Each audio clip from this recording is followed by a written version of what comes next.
What kinds of futures do we want to shape? Accelerated climate change,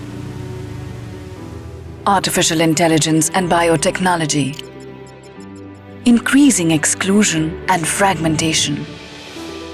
Our world is becoming more complex and uncertain with many disruptive challenges.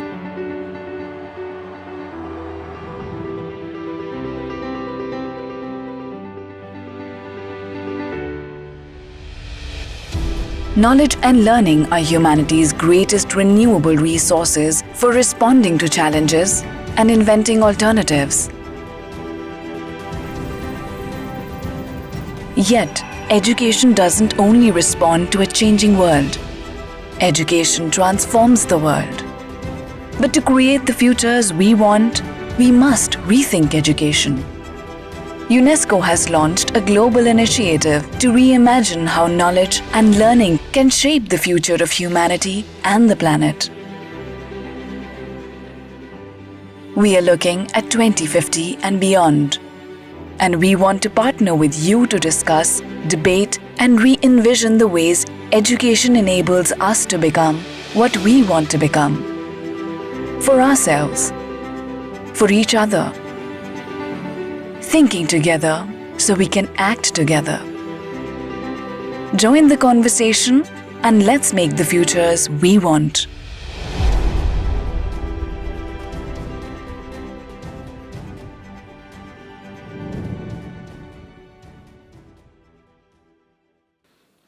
Hello, welcome to Culture and Action for Peace Youth Program, Futures of Education for Industry 4.0 and Beyond Forum.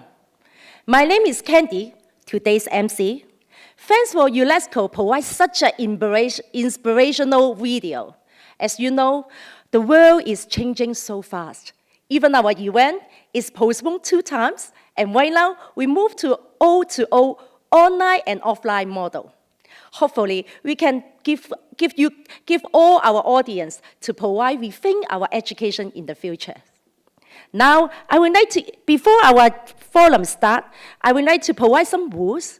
So during the whole forum, you can raise your question in the Q&A in your right-hand side panel. And during the polling time, you can also click to the polling tab to provide your answers. And there is also some rules during your posting cannot have some rules to be followed. Now, I would like to welcome our event chair, Eugene Fong, to come to the stage to start our event.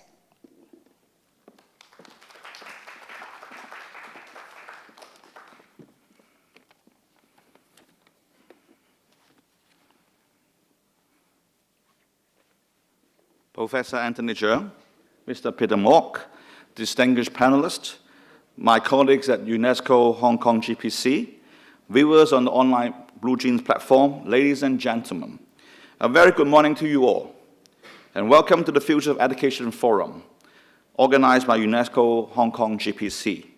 I sincerely hope that our forum will facilitate a discussion on education for 2050 and beyond, which is an initiative UNESCO has been promoting worldwide, yet relatively rarely discussed in Hong Kong.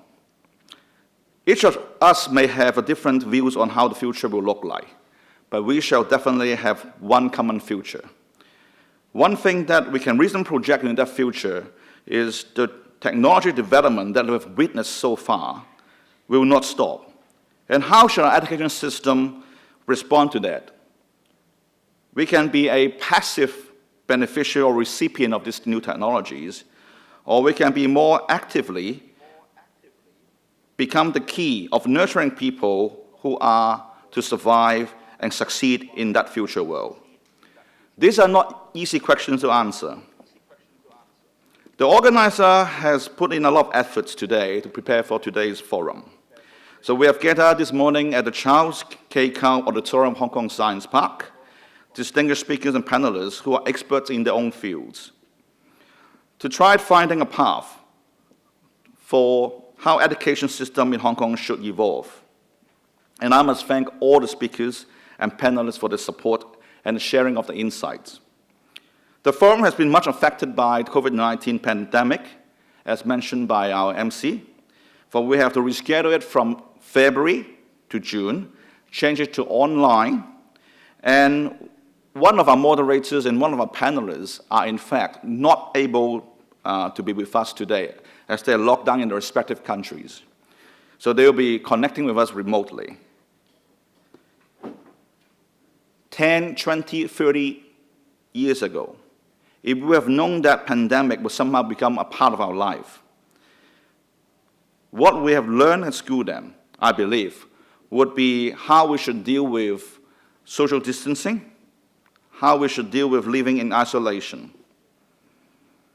And in that very mindset, hopefully with our knowledge about technological trends, we can try and imagine what kind of attributes will be required to be nurtured in people for the future.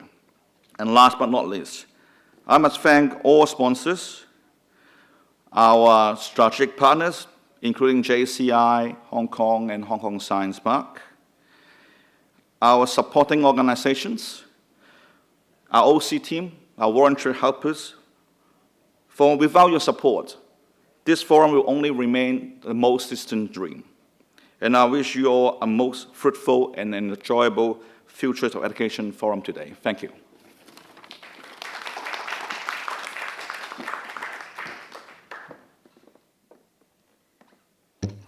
Thank you, Eugene Fong. Now, I would like to invite our guest of honor today, Dr. Darren Chance, to provide us some message. On behalf of the UNESCO Hong Kong Association, I would like to express our sincere appreciation to all our sponsors, speakers, supporters, and all the participants. Without your support, it would not have been possible to hold this event, Education for the Future Forum. Education is everyone's business. We all have a stake in the future of our society, our future generations, and education is the key.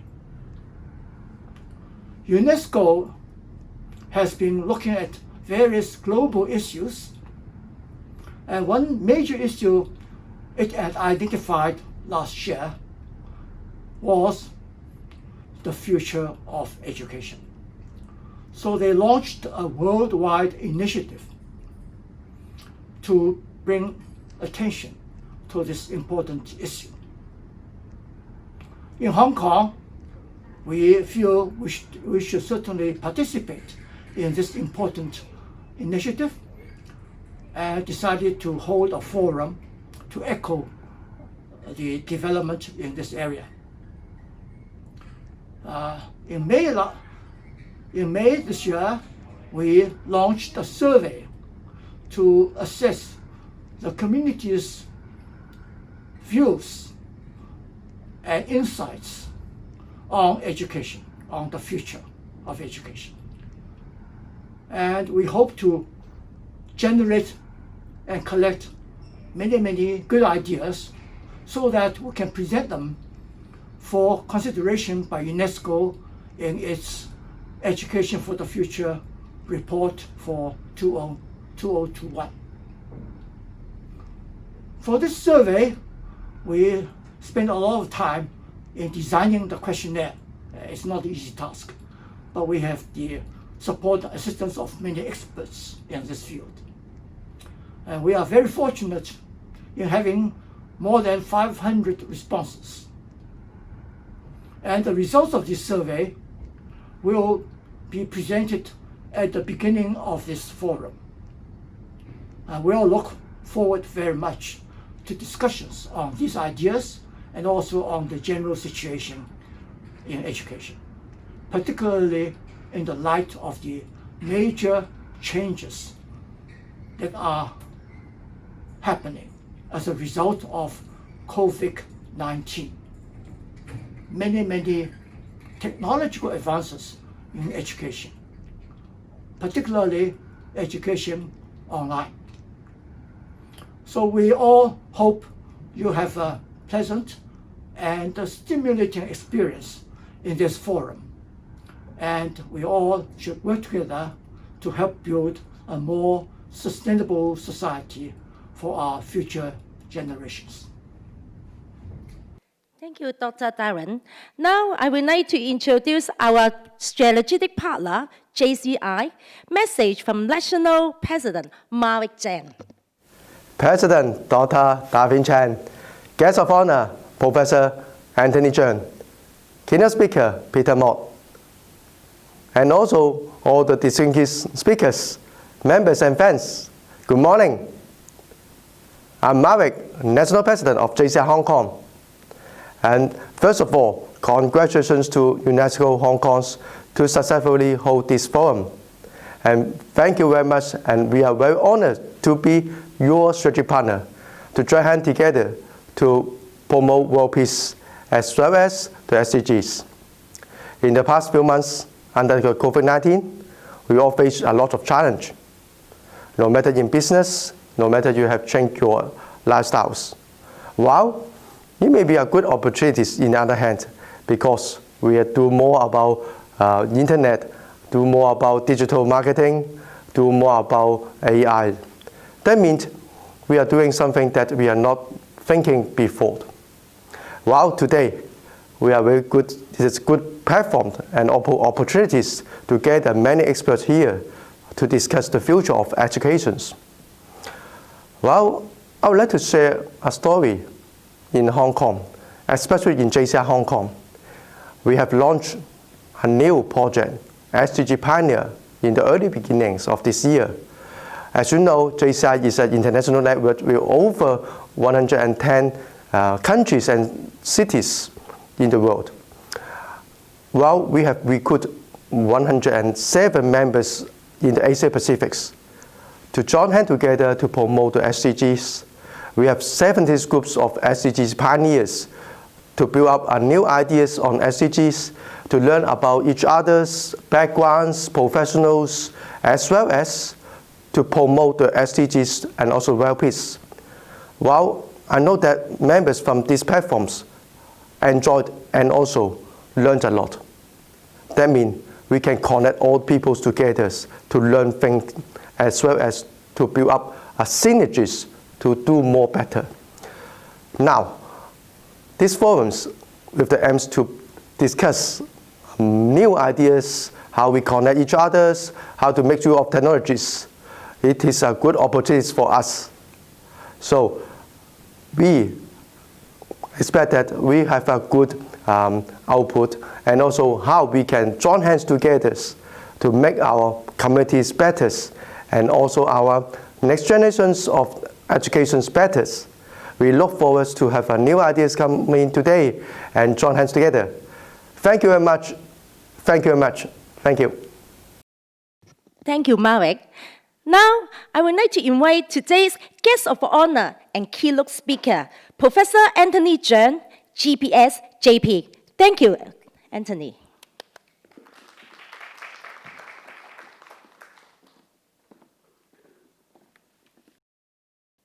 Eugene, friends, ladies and gentlemen, good morning. Thank you so much for inviting me to address this forum and to share with you some of my thoughts about the futures of education. The UNESCO's Future of Education initiative, which inspires some local efforts, such as this event, aims to rethink education and shape the future. It promotes a global debate on how knowledge, education, and learning can be reimagined in a world being transformed by innovation and technology, or IT revolution.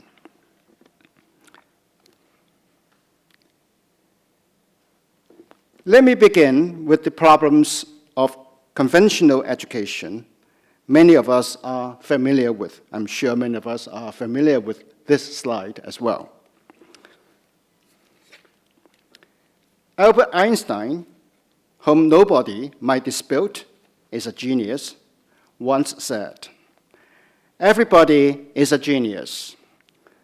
But if you judge a fish by its ability to climb a tree, it will live its whole life believing that it is stupid.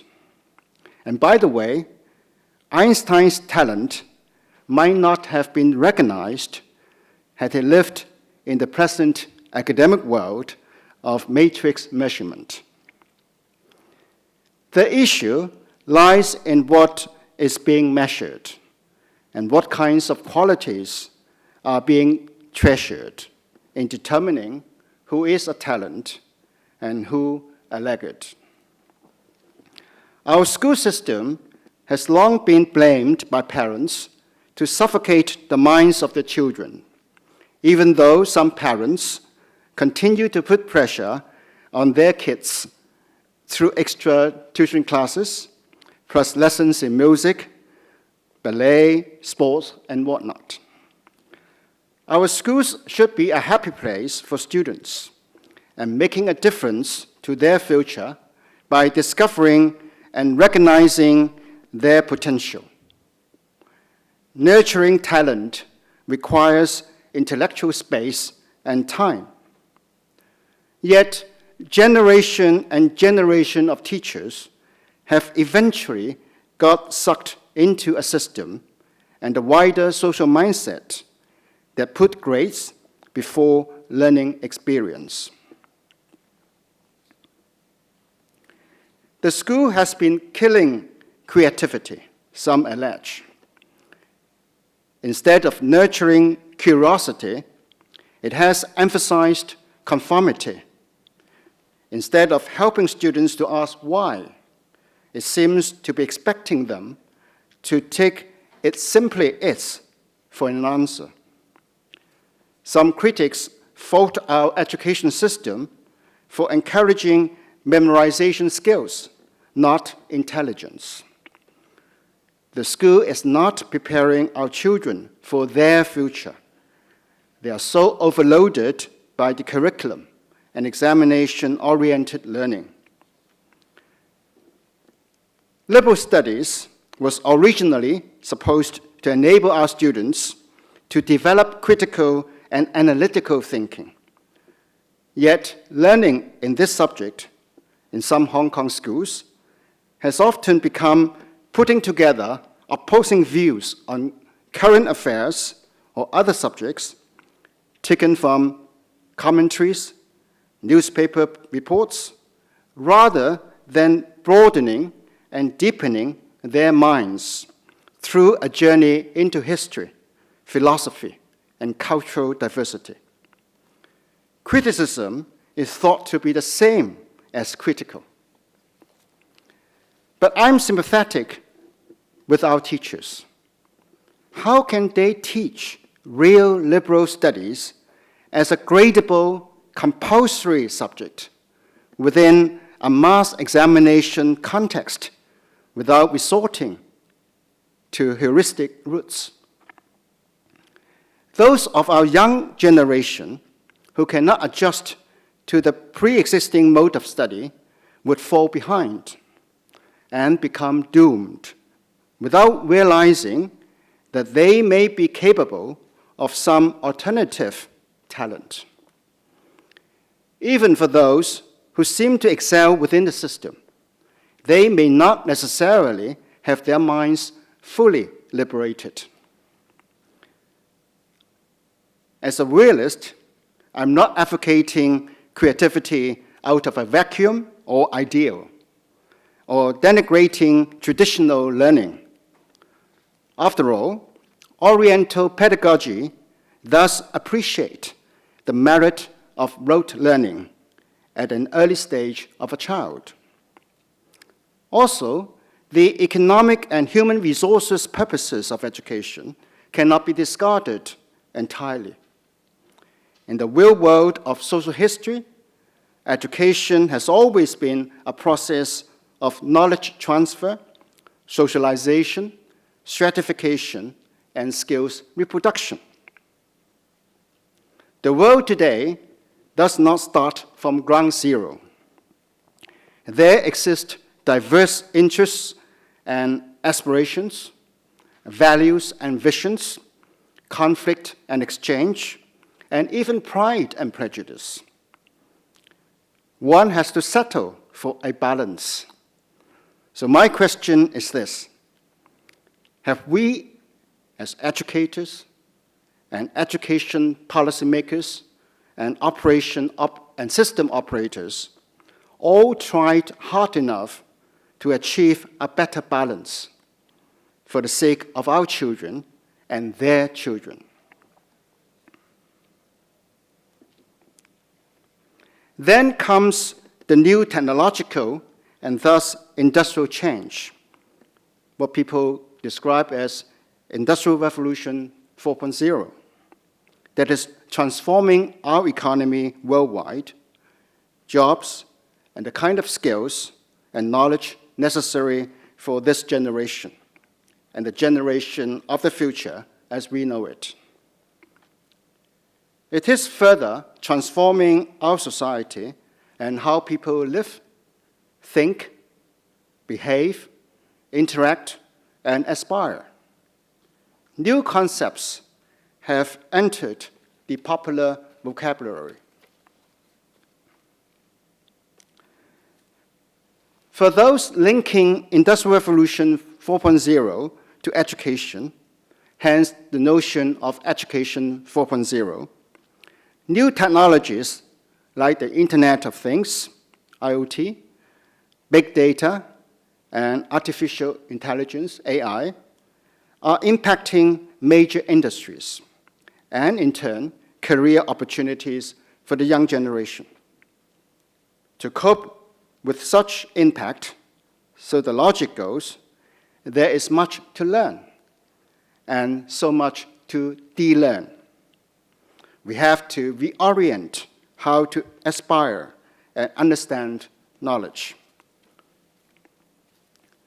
From a producer perspective, the question facing education, schools, and universities is, are we able to prepare our students and young generation for a brave new world where cyber systems would dominate across all spheres of life, determine the futures of industries and the economy at large, and ultimately decide which kinds of jobs will grow and which will become redundant? Is our curriculum and learning and teaching methods aligning with this sea change? Here is a quick snapshot just 2 years ago. And of course, 2 years are a long time in IT era. 65% of children entering schools will work in a job that hasn't been invented before. 49% of the current jobs have the potential for machine replacement, with 60% having at least 1/3 of their activities automated. 80% of the skills trained for in the past 50 years can now be outperformed by machines. At a global level, technically automatable activities touch the equivalent of 1.1 billion employees and $15.8 trillion in wages.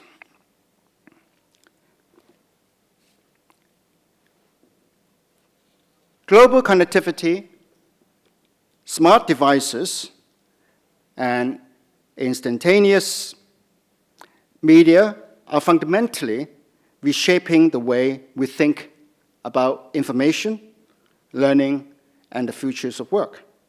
It is a change we cannot ignore. In employment, jobs will become less permanent and more mobile and even volatile. The traditional hierarchical career path of corporate life cannot be sustained on a wide scale, as small and mini businesses and new startups become the most prevalent. In stark contrast to the education system of the industrial age, underpinned by values like control, competition, standardization, and conformity, we are now into a new, more participatory mode of learning and interaction. Future schools and universities will move to learner-based educational platform. Examination and assessment methods will have to adjust to this move. The pedagogy of the past cannot equip students with the skills and competencies to adapt to the fast-changing real world they are born to face. In the aftermath of COVID-19 pandemic, because of the imposition of social distancing and restrictions on movement and travel, the world is becoming accustomed even faster to online schooling, working from home, internet meetings, and so on. Information analytics is now much more widely used. So we are transforming the world as much as the world or our surrounding is transforming us. Thus, Industrial Revolution 4.0 brings an opportunity so that we can kill two birds with one stone, with a new Education 4.0 that can both address conventional problems and respond to the new IT challenges. Some education reformers are already coming up with new ideas and directions. Just to illustrate, the OECD's Core Foundations for 2030 advocate the fundamental skills, knowledge, attitudes, and values that are prerequisites for further learning in order to develop appropriate student agency and transformative competencies. Learning skills, platforms, and interfaces can change. But what about the essence of education? In Hong Kong, our teaching profession has long emphasized the three essential qualities. In Cantonese, 傳道授業解惑, originating from Han many centuries ago, which can broadly be translated as knowledge transmission, competency acquisition, and problem solving within the modern-day instrumental and utilitarian paradigm of education. We still recognize the merit of the traditional Confucian articulation of 大學, 大學, higher learning. 大學之道，在明明德，在親民，在止於至善. That is, knowing, living, and passing on the way.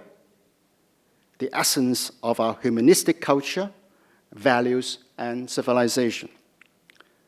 We may not necessarily or totally agree with such old dictum, but the point and the question for Education 4.0 is, how does it relate to human character formation, cognitive experience, emotional development, and social interaction? What are those values of humanity that we try to articulate and inculcate through education? In his courageous 2006 book, Harry Lewis, former dean of Harvard College, questioned whether today's universities are seeking excellence without a soul. He lamented that, and I quote here, they succeed better than ever as creators and repositories of knowledge, but they have forgotten that the fundamental job of undergraduate education is to help them grow up, to learn who they are, to search for a larger purpose for their lives, and to leave college as better human beings. End of quote. The world is certainly being transformed by new technologies. Human endeavors and social and organizational behaviors are being reshaped. However, the importance of the soul, values, and virtues should remain vital, the 3V, to our educational process, because the soul defines humanity. The new IT-driven economy and society feed into the belief in the insurmountable might of technology and science, with less regard to traditions, cultures, and the arts, which also form part of human civilization. Will the newly popular emphasis on STEM education, STEM, be at the expense of an appreciation of the arts, history, and philosophy? I'm not suggesting it is, but I'm asking the question. Will a new breed of greed emerge in the name of IT as the new industries conquer the old ones, concentrating wealth into even fewer hands? The big conglomerates like Amazon, Apple, Facebook, and you know who they are. The world has not become fairer and more equal as it advances in Industrial Revolution 4.0. Behind the facade of crowd-prefixed massification of information and skills, the gap between the haves and have-nots is now made more complex by the digital gap. And what about the risks that go with IT? Financial risks, eco-risks, and digital wars and terrorism. Modern society is a risk society. The current COVID-19 epidemic would not have become a pandemic so quickly if not for the easy global mobility and a borderless world facilitated by the IT revolution. The smart city is driving away old ways of social interaction. Everything goes digital. Our sense of social belonging and psychology are fast changing, for better or worse. Amid all this, let us not forget that our education campus is not just a venue for delivery of services. It is a social space where human contact, emotional bonding, and agreements and disputes take place in the process of generating social dynamics. The world has changed, but the world has not really changed. Despite all the talk about a brave new world that is digital and smart, our world has continued to be embroiled in conflicts, misunderstandings, risks, panic, hostilities, hunger, violence, prejudice, and discrimination. The quality of life can no doubt be improved with the help of new technology. But technology, for example, AI, can also be turned around for suppressive or repressive purposes. Big data can become Big Brother 4.0. Information is power, but some have more information than others, and therefore they have more power than others. These days, some people like to quote Nelson Mandela on education in Hong Kong. Well, Mandela once said, education is the most powerful weapon which you can use to change the world. But he also said, one of the most difficult things is not to change society, but to change yourself. As we ponder the futures of education, we must avoid producing new millennials who are not really liberated, but simply technologically smarter, but emotionally and socially as subjugated as in the previous era. Ladies and gentlemen, I think I've raised more questions than answers in my speech. We may not have all the answers, and that is precisely my purpose, to drive away any illusion that with the new technological revolution, all will turn better, because technology provides the ultimate solution to everything. I don't believe that is the case. So the education debates will not end with Education 4.0. That I'm sure. Thank you very much.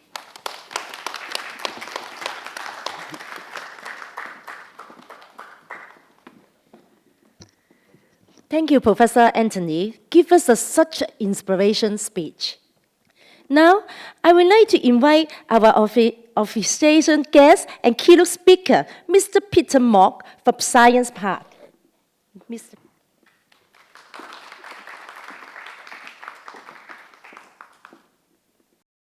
So good morning, and welcome you all to Science Park, even though some of you may only access this auditorium remotely. But I think that this is a very good venue for all the educationists to work together in the I&T field. As Professor Cheung just rightly pointed out that there are a lot of uncertainties and risks accompanying the rapid development of technology. One of the key uncertainties is about the future of skill set that will directly affect our approach to education. Let me start from some story. When I was young, industry is all about mass production, cost control, economy of scales, and now even traditional industries like garment is applying technologies. People start to worry about the future, wondering if their job will be replaced. This is very true, not only for manual workers, as you see in this chart, but also for professionals such as lawyers, accountants, medical doctors, etc. Almost all these traditional industry would be affected. But this uncertainty is basically not new. Back then, in the 1920s, where telephony was booming, people first worry about if there was enough people to be telephone operators. But very soon, they start to worry if they could still keep their job. If not, what could they do? Now we don't have telephone operators any longer. Instead, we have app developers and KOLs. Jobs couldn't be emerging a century ago.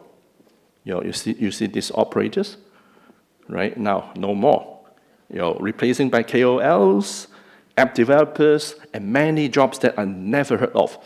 Job titles such as evangelist, catalyst. I don't even know what they're trying to do. So today, let's talk about technology development seen in Hong Kong. Probably, we've forgotten that Hong Kong used to be an industrial center, producing sugar, providing ship repairing service in Cheung, and become one of the 4 little dragons in Asia. Now, of course, we are the financial center, world's on the top of the league table. So today, let's talk about the technology development scene in Hong Kong. With the opening of China to the world, actually, service industry has gradually replaced manufacturing to become the pillar of our economy. As a leading global financial center, Service industry now represents over 90% of our GDP.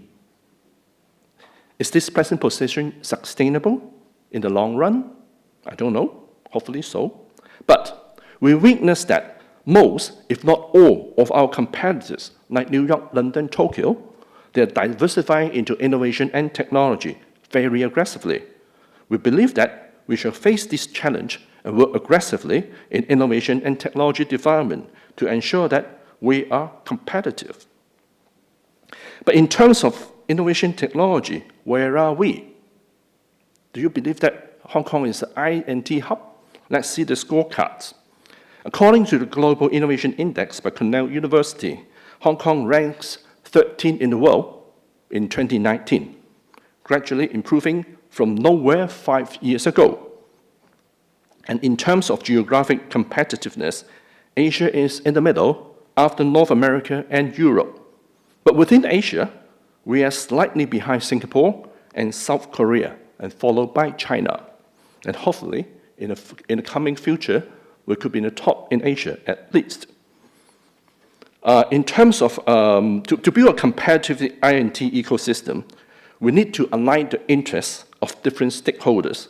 But today, I would like to focus on the education sector, which is at the center of this innovation and technology ecosystem. Out of the 6 government-funded research universities, we have 5 of them ranked top 100 in the world, and 3 ranked actually top 50 according to QS. This is the latest ranking. This is actually very unique. I couldn't think of any single cities that has such a high concentration of leading research universities, maybe apart from London.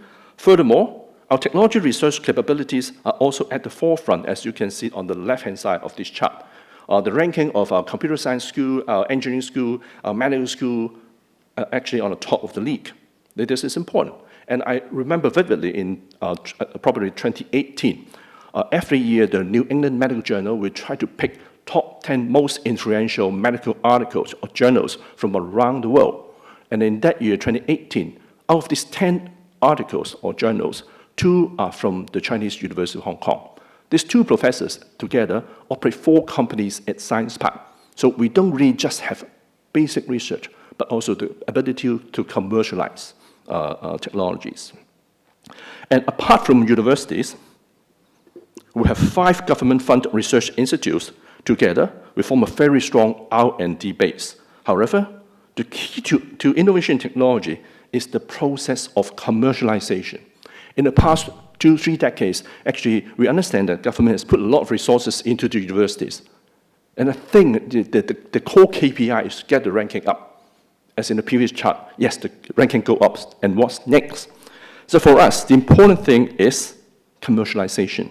So together with 6 research universities, 5 research institutes, I think the next point is from research to business. And at Hong Kong Science Park, one of our key functions is to turn these research results into lucrative business opportunities, thereby creating jobs, creating the future for Hong Kong. And in the recent past, we have seen around 200 technology spin-off companies from these 6 research universities, and we're having actually over 100 of them. So let me take one example. We're very close to Chinese universities. Let's take Chinese universities, right? In the third chart, you can see a company called Insight Medical. It's actually an AI company gathering a lot of medical images such as MRI or CT scan data and images in their big data systems. And they're using AI to do the diagnostics. So I think 2 years ago, they have a competition in Shenzhen, I think, with 9 oncology specialists for diagnostics, to test the speed and the accuracy. And like the other goal, you know the result, of course, the machine wins. So, I mean, this is what we are doing now at Science Park. And 6 years ago, when I first joined Science Park, all these tech ventures, we have over 800 companies here, complained that they are not able to find the early stage seed round investments, though Hong Kong is a financial center. We basically solved that issue our corporate venture fund, a public-private sector matching fund, was able to elicit 13 times of private investment for every single dollar that we invest. And after these tech startups got the money, they start to encounter the commercial adoption problems. Large corporations, including government departments, have reservations about adopting unproven solutions. So again, a flagship commercialization program called Global Acceleration Academy helped to alleviate this issue. Now the tech venture start to face the shortage of talent, so education is important for us. So apart from working with university, we believe that we need to we need good exposure to secondary school students, teachers, and parents alike, so they will know about what type of skills are needed now in the rapidly changing INT field. So we have started this STEM plus E-Joint School competition 2 years ago with some, I have to say, elite school. We would like to start with some pilot program, right? So with this competition, we serve around 11 secondary schools. This is a program comprising of not only innovation and technology, but also design thinking, art, as well as entrepreneurship. So it's a combination of different skill sets in pushing or promoting technologies. So apart from elite schools, so what about the underprivileged groups? So in this chart, you can see a program called So In So Good. And actually, we have been in the past few years worked with sponsors like JP Morgan and Hong Kong Jockey Club to cover the underprivileged young persons. Their academic results may not be that impressive comparatively, but their innovation abilities is basically brilliant. So we actually work together with social workers to pick up delinquent kids to join this program, and you can see a few examples here. You can also see the result from a smart recycling cockroach, from smart recycling solutions to cockroach traps. And one team even successfully start a viable business by rearing over 20,000 cockroaches based on food waste, and then sell the products to the pet shop, probably in Fa Yuen Street, to feed the reptiles. So this is a viable business. So these kids are not based on our formal education because they just drop out from school. So it's no longer about just formal education, but about an ongoing process of continuing acquiring new skills. I think this is a quote from some smart people that my colleagues prepared for me. I don't want to read it now, right? To empower future talent, in our observation, we believe that on the top of traditional curriculum, what we need to do is to focus on innovation, creativity, teamwork, ethics, and responsibility. Thank you.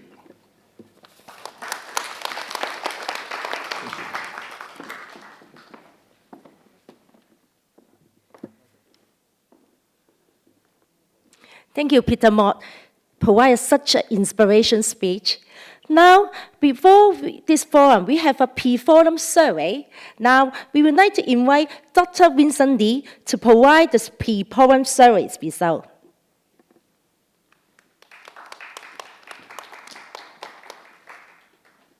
Okay, thank you very much. Yes, I would like to express my deepest gratitude to UNESCO Hong Kong Association for inviting me to be the data analyst for this pre-forum survey. So I would like to present the major results of the survey. Okay, and a total of 542 people responded to our online survey. The questionnaire was distributed online from early May to May 30th. So the response rate should be quite satisfactory to us. So here is the structure of the questionnaire. The first section consists of 3 questions. What do you think will be humanity's greatest challenge in 2050? What should be the purposes of education worldwide in 2050? And what should be the purposes of education to tackle the social issues in Hong Kong? Section 2 questions about the impact of Industry 4.0 on our education system. And Section 3 are the 2 qualitative questions asking the respondents to opine on the major and key issues for the future of education and their vision of education by 2050. Here are the basic demographics of the respondents. 60% of them were female, and majority of them fall into the age 16 to 45 cohort, and a few of them belong to the 45 to 60, and only very few of them were older than 60 or above. Okay, so interestingly, the largest group of respondents no direct relationship with education. They claim themselves for having no direct relationship, but we could see that the largest groups were the parents, service providers, and the students themselves. And relatively few of them were practitioners and the policymakers and planners. Okay, the first question was about humanity's greatest challenges in 2050. The respondents were most concerned about the issues related to climate change. You can see the highlighted mean scores in this table. Okay, the first most concerned issue was climate change, followed by political extremism, environmental crisis in the world, and also population aging. And we did a factor analysis, a principal component analysis to find out the major themes of these 14 items in this question. So 3 major dimensions or components were extracted from this set of questions. The most concerned dimension were the environmental issues and also the concerns about the daily living of mankind. And we found that there is a intergroup differences. There was a statistical significant difference between the male and female respondents, and with the male tended to agree with the importance of the daily living of mankind in 2050.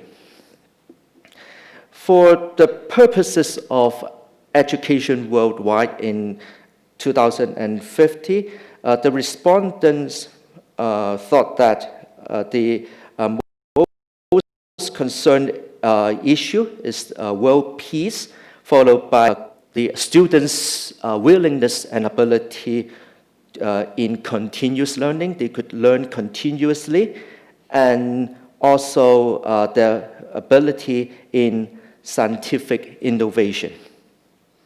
So a factor analysis was conducted for this question as well.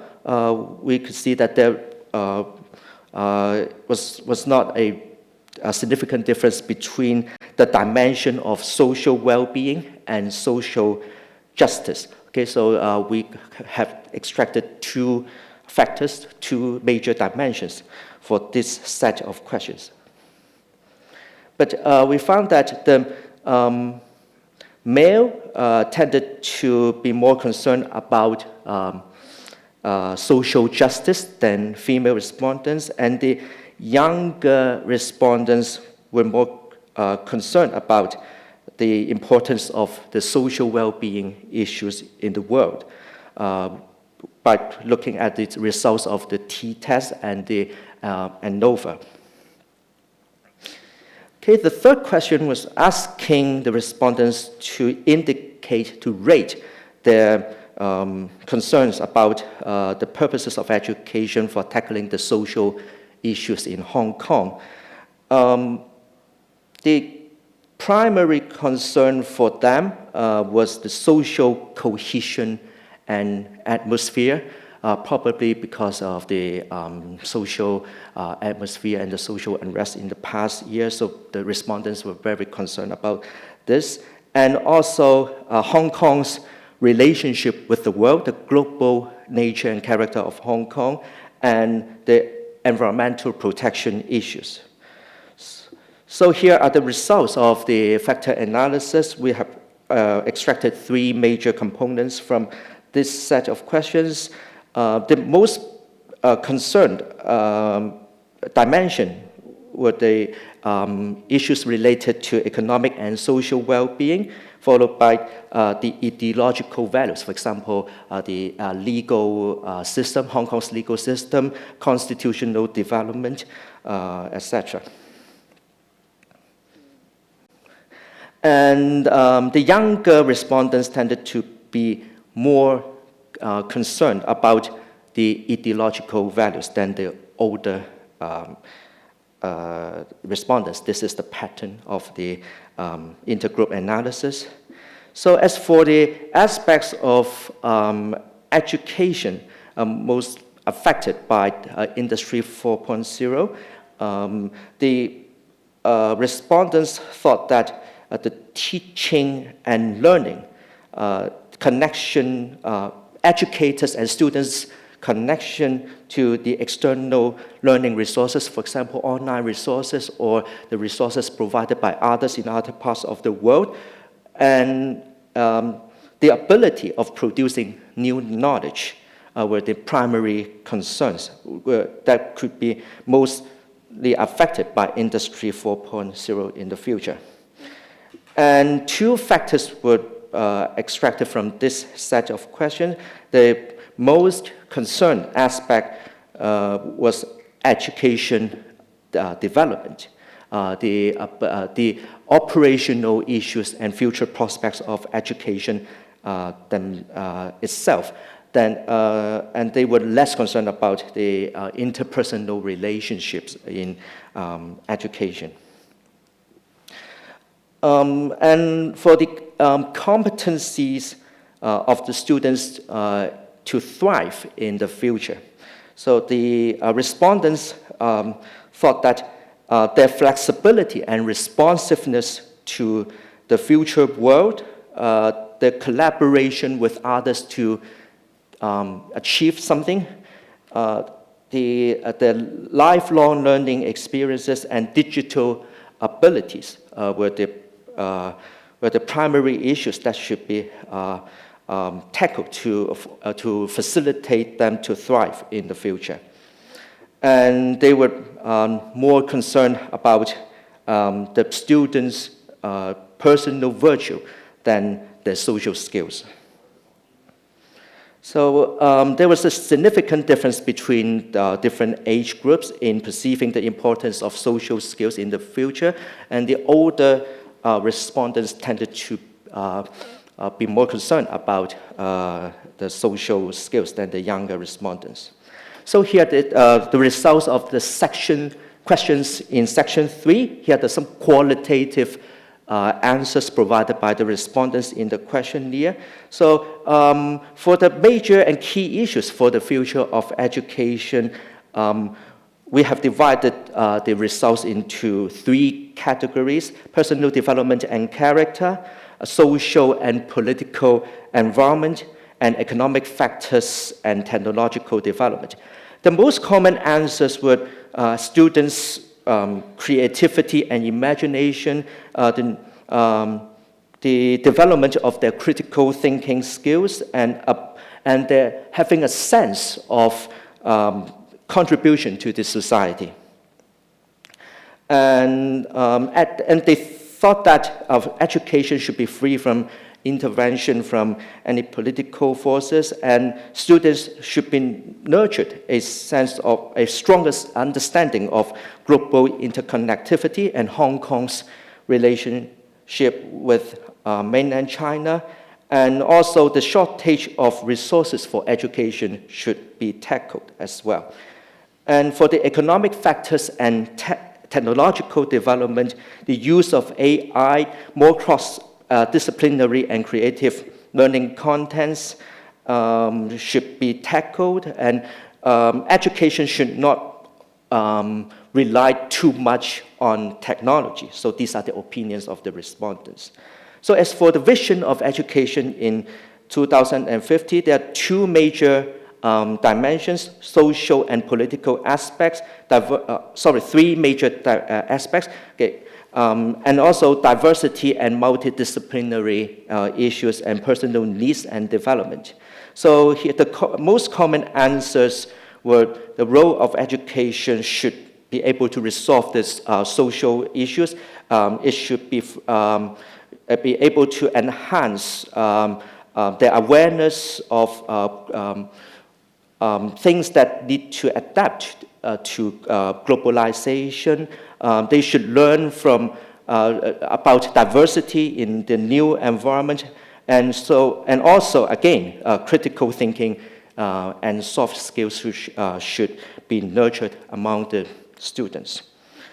Okay, here, so these are the results of the pre-forum survey. Thank you very much.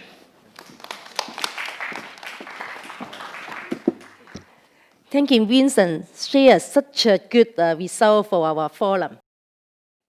Now, I would like to introduce today our first panelist discussion will be start. Now, I would like to introduce our moderator, Donna Buckland, and our Samuel, who is dialed in from our BlueJeans.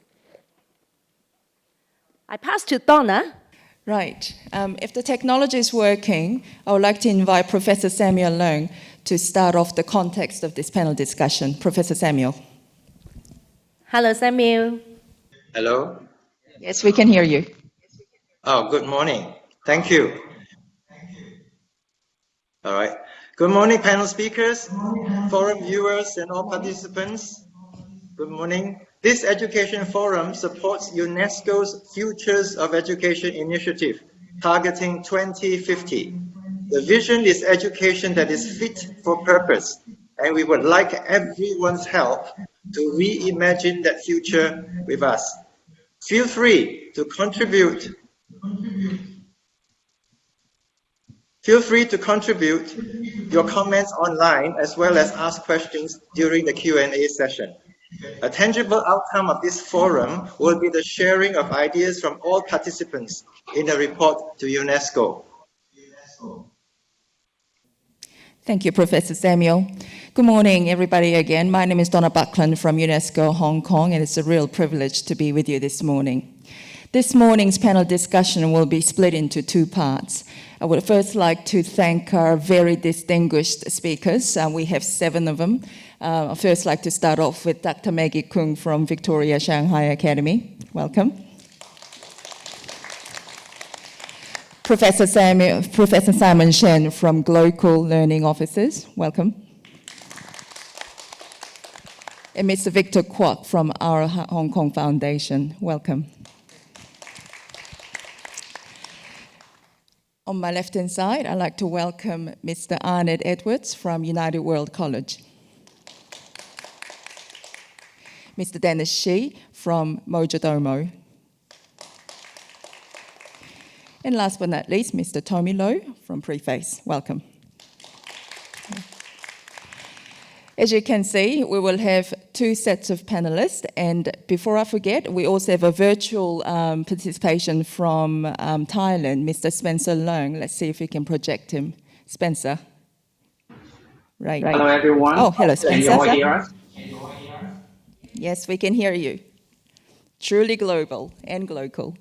Our forum will be split into 2 parts. First part, we will have the group of panelists going up and share their views. That will be responded by the different panelists here, and it will be reversed in the second group.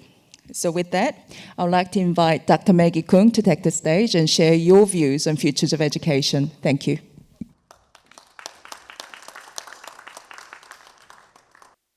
Thank you so much. It's our big pleasure to be here today and then hear all the inspiration. Is it okay? the inspiration speakers just now, like, Professor Cheung, and then talk about the freebies, and also Mr. Mark, talk about the importance of technology and information, and realize that, Hong Kong is number 19, in the whole world ranking on technology hub. So, well, today I'm talking about, mainly sharing about experience from my school. It's a continuum IB school that is Victoria Shanghai Academy from Hong Kong. And then we have like 1,800 students. I want to share a little bit about the journey of our digital change, okay?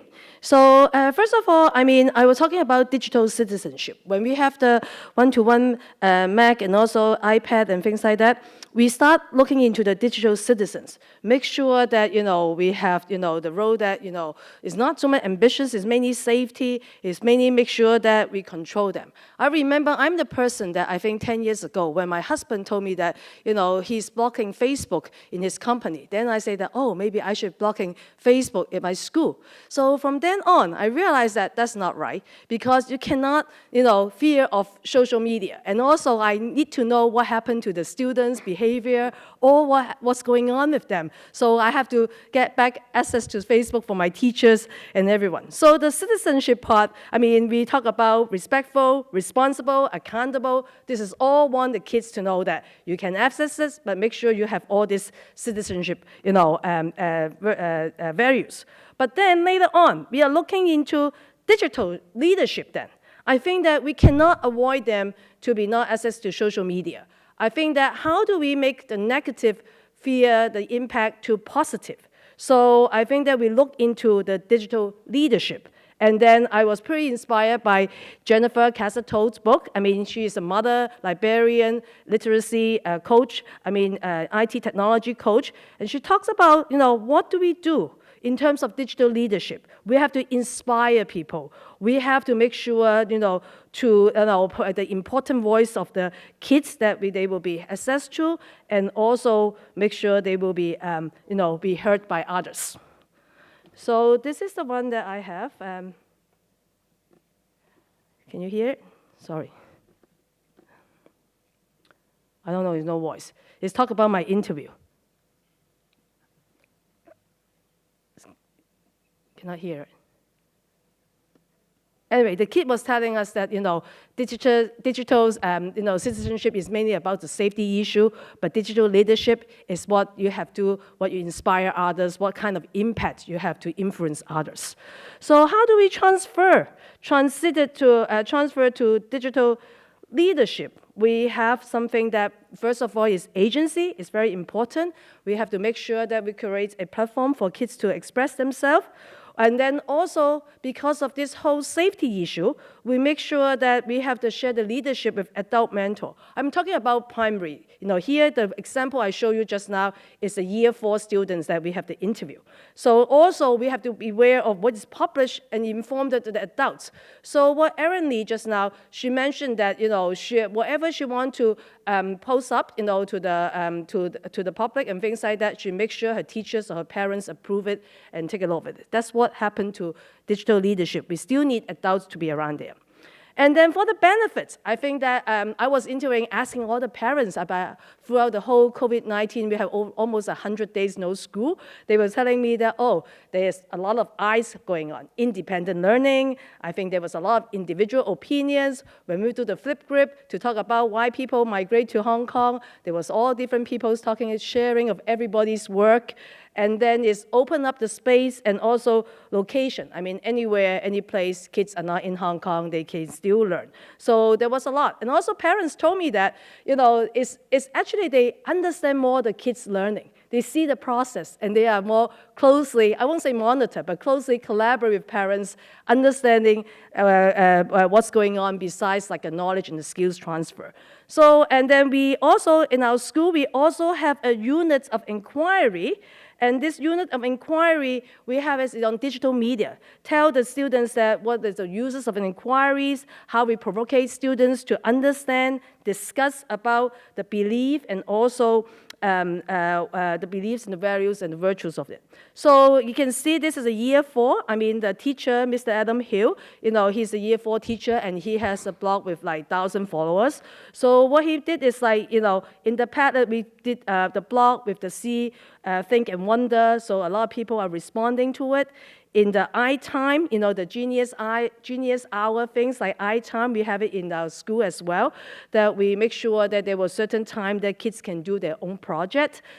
So, I mean, like Google's Genius Hours, that's how, I think Gmail come out. So anyway, this is the one that kids have all the questions, and then the teachers help them to find those mentors through, blog and tweeting, and then there will be people that they will connect it. And a lot of things that we are doing right now is always closely monitored by the teachers.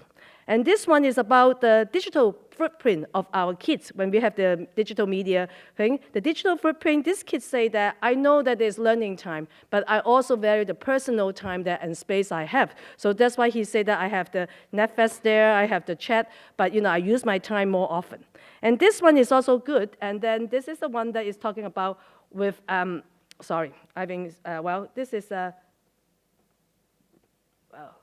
this is the one that with the kids that doing is, he decided to do a website of our homework learning grid because it's too inefficient, everywhere. So he's doing the yesterday, the last period's homework grid, now, and attendance all happening in the here. And this is another one is tweeting a lot with the mentor. We have the VSA Year 4 hashtag, the one that with adult mentor to talk about it. And this is the one that with the secondary. I was going to talk a little bit about how they have the blog, many series of it. And teachers comment that this is kind of authentic learning taking place in our school. So, and this is another one very good. It's a teacher that was demonstrating how to do art. He was a very wonderful lessons, but I don't think I have time to show this. But later on, it's like going to his YouTube, he has stayed, and then the year 2 kids was talking about why he using pop arts and things like that. And this one is worth to seeing it. It's mainly Aaron's blog, and this blog, the teacher, the kids is doing more the blog, who he is and how he's going to, spread out the more about the global goals and how to affecting, the world in terms of his action, at for good. And then another thing we will talk about is about the AI. And the AI thing, I mean, whether we can substitute teachers or not, this is something that I will look into. I don't know where is my PowerPoint, but it's perfectly fine. In terms of AI, I was sharing with Anthony, Seldon's, Sir Anthony Seldon's book. It's about 4th education revolution. I mean, Sir Anthony mentioned that, we have a lot of things that can be outsourced. The knowledge skills, the transfer, knowledge transfer, the skill transfer, but the most important, as other people mentioned, is the human connection. So we need to be, right, and coming up right now is how we present the material. We have the best creative specialists from AI. I mean, how do we organize our learning space? We need to be flexible. We can have something to monitor kids' psychological or physical situation. And then it's like, we have the wide open areas. Kids can be mingle with each other, connect with each other. And then we have presentation of material. Now we have the AR, VR, MR. I mean, all this that we can present. So this is something that AI can, replace teacher. And the other thing is that assessment. Assessment is a very important part. We can explore a little bit later because there was immediate feedback. So I think that, in terms of AI, I think that is somewhere that is not substituting the teacher, but our teaching need to be changed. We are not teaching kids for the know-how, but we are doing it for like embracing them, make sure to how to nurture them. This is what is important from the learning to the nurturing. So I think that it's important for us that we have to embrace this change, embrace the revolution, and ensure that it was the best advantage to shape our humanity. So thank you so much. Now, digital leadership and AI came very strong. I'd like to invite Tommy. Would you like to respond to Dr. Maggie's speech? So regarding the use of AI in assisting the students to transition to the digital leadership. One challenge that I have encountered would be how in what role AI is going to take part. Either we're using AI to make the teaching, or we are using AI to prepare the materials, and because AI could happen like in a lot of areas, but then what area do you think you would find AI to be the best tool for you to really achieving the goals? I think that mainly is for the presentation. I mean, of the materials, preparation of work. Those are the things that AI will be much better. It's not like one size fits all. You know, like they will be tailor more individual personal attention to the students, whatever their needs, their interest is. So the algorithm will prepare them for this, and then is this way. I think it's much like ease up the teacher's workload on the preparation side. But meanwhile, the teachers is more the connecting part. I think that is a more individualized learning that is an important part AI can do. I think more accurately. Yeah, that's true, because in the field of education, quite a lot of people or teachers may have a worry that if AI or technology is going to replace human teachers, or instead of replacement, it could be a displacement, so that we can like really giving them more flexibility, space, and time for creative work while teaching. In that case. Hold on to that thought. I'd like to see if I can invite Spencer virtually to comment on that further before your response. Spencer, what's your response? No, I think it's all good. I mean, I'm very impressed that the mentioned about in embracing the other technologies in here. I think this is the way to move forward in this area, especially new generations in adopting the technologies. Is nothing is better than the learning earlier. Maggie, do you have any further comments on that to add the flavor to that? I think that we need to start early, for the technology, the digitizations. But it's just like, how do we make sure the kids know the values about it? How to make sure the kids is like, they are the one that they respect their rights. I mean, like the one that the kids was doing the homework learning grid. They really know that this is what empowering, about. So we need like students, the agency, that they believe that they can do it to make the change, and we empower them to do this. This is what important for starting from this right attitude and aptitude, starting from young. Very good. Tommy, would you like to respond further to that, or are you? Probably. So regarding the change, how do you, from your view or from your experience, from different places of the teachers, how well do you think the teachers, the teaching professions right now, are prepared to bring the AI change in schools? I think that teachers need to be, pretty strong in their PLN, Professional Learning Network. I mean, they share with others. I mean, they are, I think, risk-taking. I won't say risk-taking, but it's more like risk-taking has to be the administrator, because I think that we need to take risks and then to say that we need to try this. We have to determine to do this. For the teachers, I think that is the professional development they equip with it. They have to be the one that no technology divide between the kids and the teachers, and also they need to be getting on to be a very good adult mentor.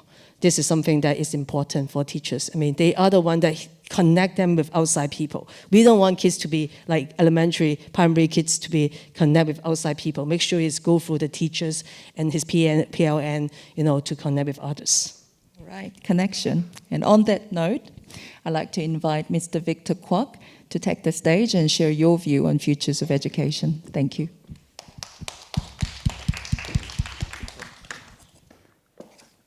Thank you very much for the invitation. It's a pleasure and honor to be here today. Technology created so many jobs in the last 20 years, say social media marketer, YouTuber, or even drone operators or driverless engineers. Now, many of these jobs have actually become mainstream as of today. And the World Economic Forum has in fact pointed out that there are way more jobs that gets created over the years compared to jobs that get erased by technology. So we should really be seeing it as a huge opportunity for our society. The big question is, how do we actually make use of this opportunity? What kind of people can take advantage of this the opportunity that presents ahead? Now, the answer to this is twofold. Firstly, we need to equip students from school, make them relevant, equip them, connect them to the workplace, but also secondly, to upskill and reskill existing workforce, simply because the demand is so huge to be satisfied from schools alone. Now, this actually aligns very well with the SDGs of the United Nations when we talk about technical vocational programs, when we talk about participation rate of not just youth, but also adults, when we talk about ICT skills. So what does this all mean for the future of education? To me, it means two things. Firstly, the latest statistics show that 51% of the relevant cohort get into a university degree program. Now, that is the academic so-called elite class. But as Professor Cheung has pointed out at the very beginning, the very definition of talents have changed. Nelson Mandela may not be in that 51%, nor may Albert Einstein. So we are really talking about the 100% of the young people with very diverse talents when we understand education. Secondly, there is approximately 1 million students in Hong Kong, current students we are talking about. We are not just talking about students as well. We are also talking about the 4 million workforce that we have, because we need to upskill and reskill them. And arguably, we should be talking about 7.5 million population in Hong Kong, because who could assert to us that a housewife or a retiree is no longer relevant to the education world? So therefore, this brings us to two questions. Number one, how do we broaden and upgrade the study options that we have in school? And secondly, how do we upskill and reskill our existing workforce? I'll talk about the current school system first, because the current system is known as being academic, it's known as being exam-oriented. You can see it from the latest statistics. We are at 12% for participation rate for applied programs when we combine the traditional technical vocational sectors with applied learning in Hong Kong DSE, etc. That compares with the OECD average of 42%. This lack of study options also reflects in the science capability of students, because what if we need people who actually roll their sleeves up and innovate and create a new prototype? Hong Kong's have dropped from 2nd place to the 9th place in terms of science capabilities, according to OECD PISA. And so how do we groom the talents that we need for the next generation?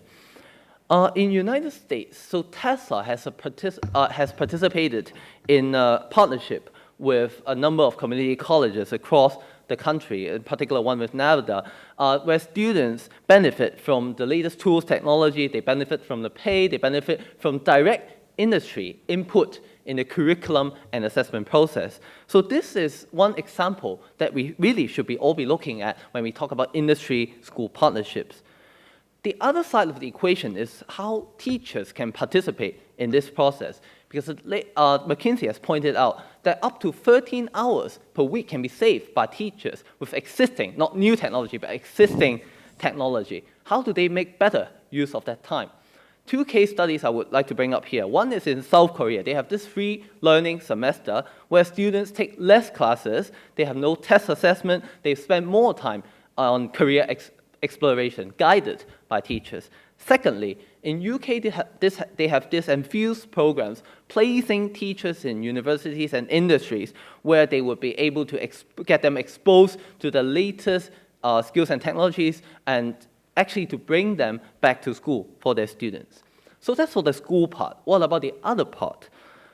Continuing education is underdeveloped in Hong Kong. As shown from the participation rate, Hong Kong is at 20-something%. Some other countries is at 50 plus. The number of claims made to the CEF, the Continuing Education Fund, has dropped by 70% over the years. So how do we, to push continuing education? It's really about breaking the boundaries of space and time and age of schools One very interesting concept is about micro-credentials, where it's not a 2-year or 4-year structured degree program, but rather it's competency-based, credit-based. You finish the program, whether it's 1 year or 10 years, you can get the relevant qualification. And there is a room for expanding that in Hong Kong. Now, one successful case example often quoted is the Skills Future Singapore, which has benefited over 500,000 people in the last 5 years. So when we really, to quickly wrap up, it's really an inclusive future for education that we are looking at. Inclusiveness, but we are not talking about special education here. We are talking about inclusiveness of different talents. We are talking about inclusiveness of age, demographics, etc. And the government, academia, and industry all have a part to play. I'd like to end this by saying our team in our Hong Kong Foundation actually recognizes the importance of this very much, what we call applied education, and we published a research report on this last year. I would like to end my sharing by encouraging everybody to take a look, and thank you very much for inviting me here again. Thank you. Thank you. What a passionate inclusiveness, the message that came through. Now, I'd like to invite Dennis, because we talked about inclusiveness a lot. Would you like to respond to that concept, to Victor? Yeah. Hi, Victor. Thanks for not forgetting the 4 million workforce that people like myself. We do education recently, MBA course. But you did just mention about inclusiveness, right? So can you elaborate more about how we can respond to this area? I think this is a really big one. Yep. When we talk about inclusiveness, we are, as I said just now, we are not really talking about special education, disabilities, and all that. We are talking about including more people into the world of education, not just current students, not just students with a particular attribute. Now, when we look at the current workforce, Hong Kong is famous for, people working long hours, having not enough time for education, great pressure, etc. So how do we improve that status quo? And when we have more flexible programs like micro-credentials you just mentioned, where we can actually bring people to learn flexibly at their own pace, they can finish a program in 1 year, or 10 years, or 5 years at whatever pace they look for, then we can effectively encourage more people to participate in that. And obviously, employers have to play a role because, well, Dennis, you are an employer as well. So it's important. You would definitely recognize the importance for upskilling, reskilling your workers so that they are up to the task because, the education system haven't changed much for the last 20, 40 years. Some changes have started, but hasn't changed much in general. So that needs to change, but it also means that the current workforce is under the old system, so to speak, and they may not be up to what, the kind of profile, the kind of skills that startups would require, etc., to actually build new prototypes and products. So employer needs to encourage them to participate. They need to be, academias need to provide them with a flexible opportunity to participate, and they need to be encouraged and, given the urgency, they realize that, they have to upskill, otherwise they would be brushed away simply by technology. So it's a collaboration by all sides. Thank you so much. I think you did reply to my questions. Yeah, thanks. Thank you. Right. With that, one thing from me, what would you say if you were to summarize the key thing for inclusiveness, say in 1 second? Keyword. I would just say 20 for all. So all, you mean like, it's really education for all, right? In one phrase. So education for all, when we talk about all talents, when we talk about all age, all demographics, what kind of background you come from, etc. So it's education for all. Education 3 words, not one, but yeah, I think that captures the idea. Thank you. Now with that, I'd like to invite Professor Simon to take the podium to share your views on futures of education. Thank you. Yes. Good morning. Thanks so much for inviting me. I'm not specializing in education, I'm basically teaching international relations. So I'm going to talk about my field, how's the impact of this industrial revolution on our discipline, the future's world order, and things like that. To start with, I'm very nervous to speak in front of my former boss, Professor Cheung. Even though I have to confess that after leaving university full-time, I do earn more as a KOL, so-called. So I think that means something about the changing world order. What's the changing landscape of our industry? Right. So the Industrial Revolution, I think we all know all these details and we don't have to repeat. Right now we're entering into the 4.0 Industrial Revolution era, in which artificial intelligence, Internet of Things, and machine learning, big data, these kind of things are replacing some of the human brains. So what kind of impacts are we having? We're also having AI robots, and we have a lot of revolutionary definition of our identities, like when an AI robot is given citizenship, then what will become our identities of human beings in the future. So when we are having the first class in our university, I'm still teaching, by the way, when we're having the first class, I always ask our students, why you are still here when you have free online resource from Ivy League universities, when you have a lot of machine learning programs online, then why you have to travel 2 hours to our campus and to listen to someone, a fresh graduate, reading PowerPoint, and it doesn't make sense. So what's the purpose of teaching and learning on campus? And when we are answering this question, we do think the skill set for the future generation would include the followings. First, they have to be, of course, presentable, in terms of languages, and then the communication with a machine is important, and that's the coding kind of language instead of simply Chinese or English.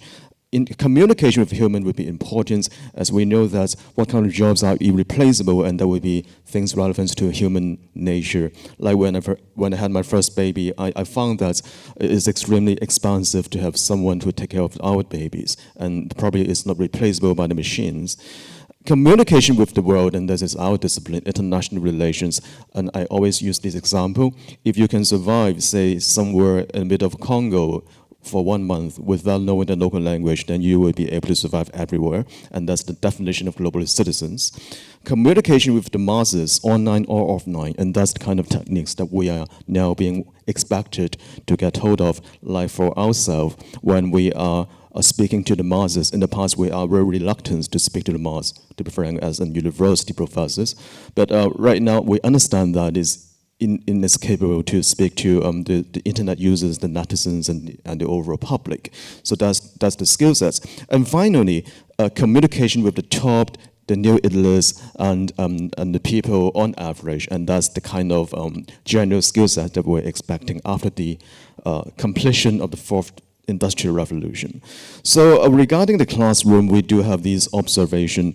In the traditional setting, as we all know, is a spoon-feeding process, especially in Hong Kong. And now we're always encouraging experiential learning, which means that the students are having their own questions in mind and they're learning by themselves. And this is particularly useful when you have the machine learning exercise, when you can get track on the progress of other things that you have learned and that you haven't learned. So for instance, we can, 2 minutes, okay, I'll skip. And in the past, in a high school, we would emphasize on the extracurricular activities, but right now, we do encourage our employers to replace that kind of options with this startup experience. Say when we have the theory on paper, in the past we'll screen, maybe you have been working in the student council or chair society, etc. But right now, maybe it could be replaced by your experience in doing a startup. I've built a small company, or I've done something relevant to my boss startup companies. And this kind of experience could well replace the original expectation of the ECA. In the past, we talk about the IQ test or the EQ test, but right now we talk about CQ, that's the cultural intelligence, to what extent that you can be equipped with the skill set to cope with different culture, like to talk to people in England, America, mainland China, and that's the kind of CQ that we're expecting. In the past, we talk about international relations in a very traditional sense. Nation states would be the unit actors. But in the future, we do think every single groups that we form could be the unit actor for the future. Likewise, we are expecting that right now, say in Hong Kong, no matter how you like the changes or not, The people in Hong Kong can form different groups, and these groups are essentially unit actors in the world, and this is a rather bottom process than the top-down process that we're getting used to. And finally, we don't really have to travel to different places in this new world order. Right now, due to the pandemics, we all get stuck here, which is unfortunate. But however, we do have a new kind of experience in terms of global traveling that is being done online through the AI and the other equipments that we're having. So, for instance, I'm having a travel agency which is having one of the worst time and experience in our life in 6 months without having any flights to go outside, but we do have to look for alternatives, so that's the alternative model that we're having. So all in all, I think the world will be very different after 10 or 20 years, and we have to get used to the new world order. It's a very decentralized, spontaneous, and bottom-up world order, and that is our future. Thank you so much. Thank you for sharing your view and glimpse of the future. Now I'd like to invite Arnett in response to Simon's speech.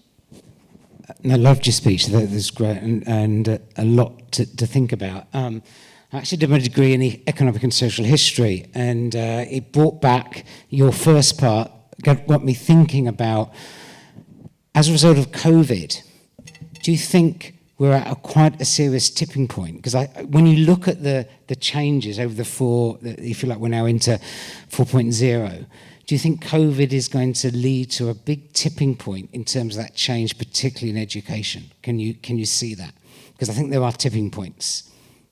Well, I think, for example, when even Cambridge University is opting for Zooming for the next year, and that really means something.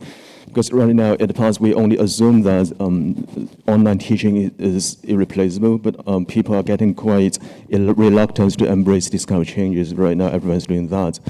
So I think that's definitely one of the tipping points.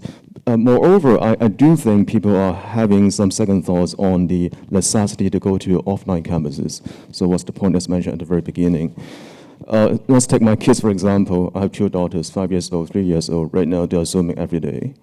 And then now they're getting confused. Who are my teachers? And then they ask me why I still have to go back to school afterwards. And they think that it's even more intimate to interact online with the other classmates. So, I mean, without this kind of pandemic, people would not have this kind of realization. And then our answer is that how to supplement the online teaching with our offline mode when our daughters are realizing that they're actually robots and people are not really having the human interaction, then how can we remedy their expectations? So I think we all have to face all these changes. And the other thing I really liked about your presentation was talking about CQ. Can you just talk a little bit more about your understanding of that? Oh, it simply means the cultural quotients. It's like a grading exercise, like 30 questions for you to test your ability to cope with different cultures. Say Starbucks, they have this kind of inclusion of CQ in the job description and the recruitment exercise. So they would test whether the employees can serve different customers with different cultural background. Like if you're a Muslim, if you're Hindi, if you're Christian, then what would be the differences when you're serving them? And that also means your ability to work in the world office. Say if we're working in London, inevitably there will be people from everywhere. Then how well that you can cope with them.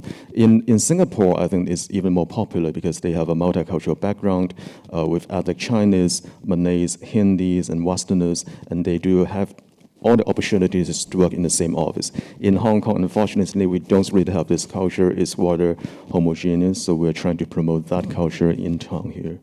And do you see, therefore, how, if you like, this new digital world can really help to facilitate that and maybe bring in the word inclusion that the previous speaker talked about? Well, that's definitely the ideal world order, but there are a lot of challenges. Like, on one hand, we have globalization, but we have deglobalization right now with an increasing trend of regionalism and regional blocs, etc.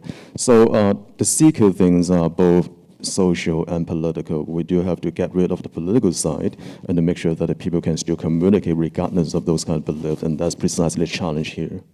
All right. Thank you for the wonderful response and the respective response to that. Now, that's the end of the first part of the panel discussion. We'll take a short break and come back, and I'd like to pass on to our MC for the online polling. Thank you. Welcome back our second panel.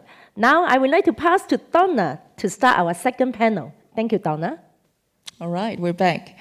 Hello. I'd like to touch base with our digital colleagues. Professor Samuel. Hello. Hi. Hi, can you hear me now? Yes, we can. Would you like to share your context before we start the second round of the panel discussion, please? Thank you. Welcome back to the second round of discussion. I hope you have enjoyed the first part, very thought-provoking. This session is about how we equip innovative people and the impact of AI and digital experience in learning.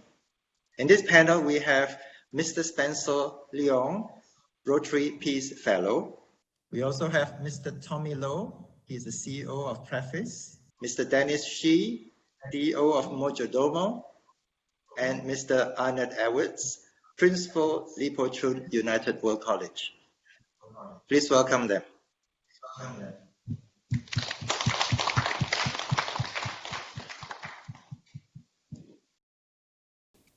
Thank you, Professor Samuel.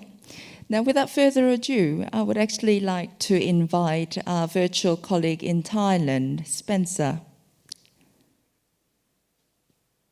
Please share your view on futures of education. Thank you, Donna. Again, thank you, UNESCO, for inviting me to sharing my thoughts in this area in here. The things that, the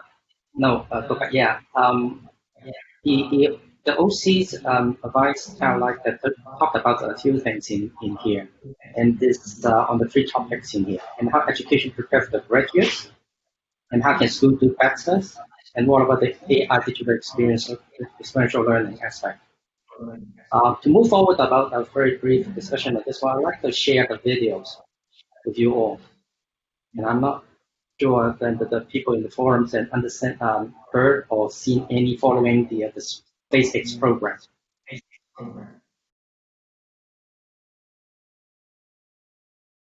Well, I think the reason I'm showing the videos in here, if people are following the SpaceX program, I think it's amazing. The thing is that I mean, people talk about brave new world. I think we are in the brave new world. You know, the abilities to send a rocket up and then coming back, you know, sending rocket is not particularly amazing, but the ability to recover it and then the rocket stand by itself landing on land, actually is landing on a moving vessel, shipping vessels on the sea. You can think about the amount of AIs in this project. You know, the sheer excitement people are able to accomplish it is phenomenal. So if we're going to look into the educations of preparing graduate, there's no, in my opinion, there's, you know, I mean, all the university, all the institutions are doing fantastic jobs in bringing the knowledge. What may be lacking is the imagination. Without the imagination, you cannot have the originality in the program. Moving forward, nobody knows what happened in the future. You know, we cannot repeat the same things again and again. We need something new, something original. And what focusing on is imagination. And in the Asia context, in the Asia culture, as the keynote speakers, Professor Anthony Cheung always mentioned in here, that this is something that within the Asia that we will be founding our feet moving forward. And as, in terms of how schools can do more and better in here, I think, again, it's boiled down to the culture. What we may be lacking is to facilitating, you know, the students to dream. You know, the one of the things I learned now at for the surveys in here, you look at the survey done by these events in here. The most caring part in here is world peace, you know, climate changes in here. And these are the things that the new generation cares about. And how to tackle and put into action. I think this is the fundamental things that we need to encourage them to move forward. And this requires dreaming. Elon Musk dreamt about sending the people to Mars. That's the big dream. I mean, this is 20 years ago, 30 years ago, then we dreamt in science fiction in here, and they are trying to put in that to practice. and putting more and more satellites in here so that the internet can be more covered globally, worldwide, without the landline in here. And this is crazy. But somehow, the brave new world, they managed to do that successfully. And that's really exciting. In terms of the things to look at is how AI can remove the negative impact on the high status summative assessment. Now, again, I don't have so much comment in here. I just refer to one of the films that I quite like. It's a diversion of the Hollywood program. If we predetermine the ability of humans to early stage and put it into separate groups of people, that's not good. That is not inclusive. The abilities of learning, continuous learning is fundamental now. And with internet, with technologies, and anyone who have the urge to learn can continue learning. Again, back to the earlier panelists mentioned about that, we are lacking the, what's the right word, motivation for lifelong learning. People finish school, they stop learning. And with the technology now, everyone can learn everything. So in a way that, I want to close my remarks in this area, in that, again, thank you for the keynote speakers who Cheung mentioned about Einstein, Harry Lewis. I think education needs to focus on the things that the fundamental basic. Who we are, larger purpose of life, and how to make a better human being. This is what education needs to be focused on. Thank you. Thank you, Spencer. Originality is coming across very strongly as a keyword, and indeed it's an example of the digital collaboration between miles apart, you in Thailand and us in Hong Kong. Now with that, I'd like to invite Dr. Maggie Koong to respond to the points that Spencer raised. Maggie. Yes, thank you, Spencer. I want to ask you more about, you mentioned about the innovation part. I mean, how do we ensure that the teachers or the students have the continual innovation? Of course, you mentioned that motivation is the one that behind is a driving force, the intrinsic motivation. But what do we have to do? I mean, as like teachers, what do we have to allow students to do in order to have this originality? I mean, how do we have the impossible become possible? Yeah, thank you, Maggie. I'm not in the field about teaching teachers in here, but again, it across all board of all industry. If you go back to the videos, the whole thing's in, the excitement, the team in the SpaceX program, is that passion. I'm sure that they spend days and nights, 24 hours to achieve this project, and then make it work. So the thing is, if we too brought down, in my opinion, brought down with teacher program training that's in here, and the teachers are losing their passion in teaching. That's the problem. They're just doing a job. There's no passion in it. Just try to get a job, get a paycheck. That's the problem. So if teacher can regain that passion, student can regain passion on whatever they do, they will succeed. That's how I see it this way. Thank you. Yes, I think that, the teachers, or maybe they have to nurture that kind of passion, enthusiasm in the classroom. That's why I think that kids, we have to base on kids' interests, needs, and then, to spark their imagination. This is something that I think we need to do in order to have that kind of, original projects, initiated. So another thing is that talking about knowledge. So do you see that AI is doing all the knowledge transfer thing? So teachers, do we have to? What is it? What should we do in terms of all the knowledge transfer is all taken care by AI? So how should kids be, in terms in the classroom or in wherever, what kind of space we have for, innovation and imagination? Well, to kind of like get back to the whole things in here earlier on in here, one of the Asia culture is that our parental guidance in many ways. We are very reluctant for the new generation to take risks. Okay? So this is one thing that lacking the imagination keeps telling people not to do anything. And referring to your next questions about the AI taking the knowledge and transfer, teachers are losing their role. No, I don't think so. Knowledge, of course, can be done by many systems, AI things in here. But that is on the output side. The input side, you need the student absorbing this knowledge. You need motivation. You need human connections. You need the teacher the guidance. And AI is not solving everything. Actually, in Kwok, talk about the technologies in here. We are human beings. We need to try thinking about the compassion. We're facing a lot of social issues globally. You have the American issues, Hong Kong issues in here, and people are getting more and more disconnected by the digital.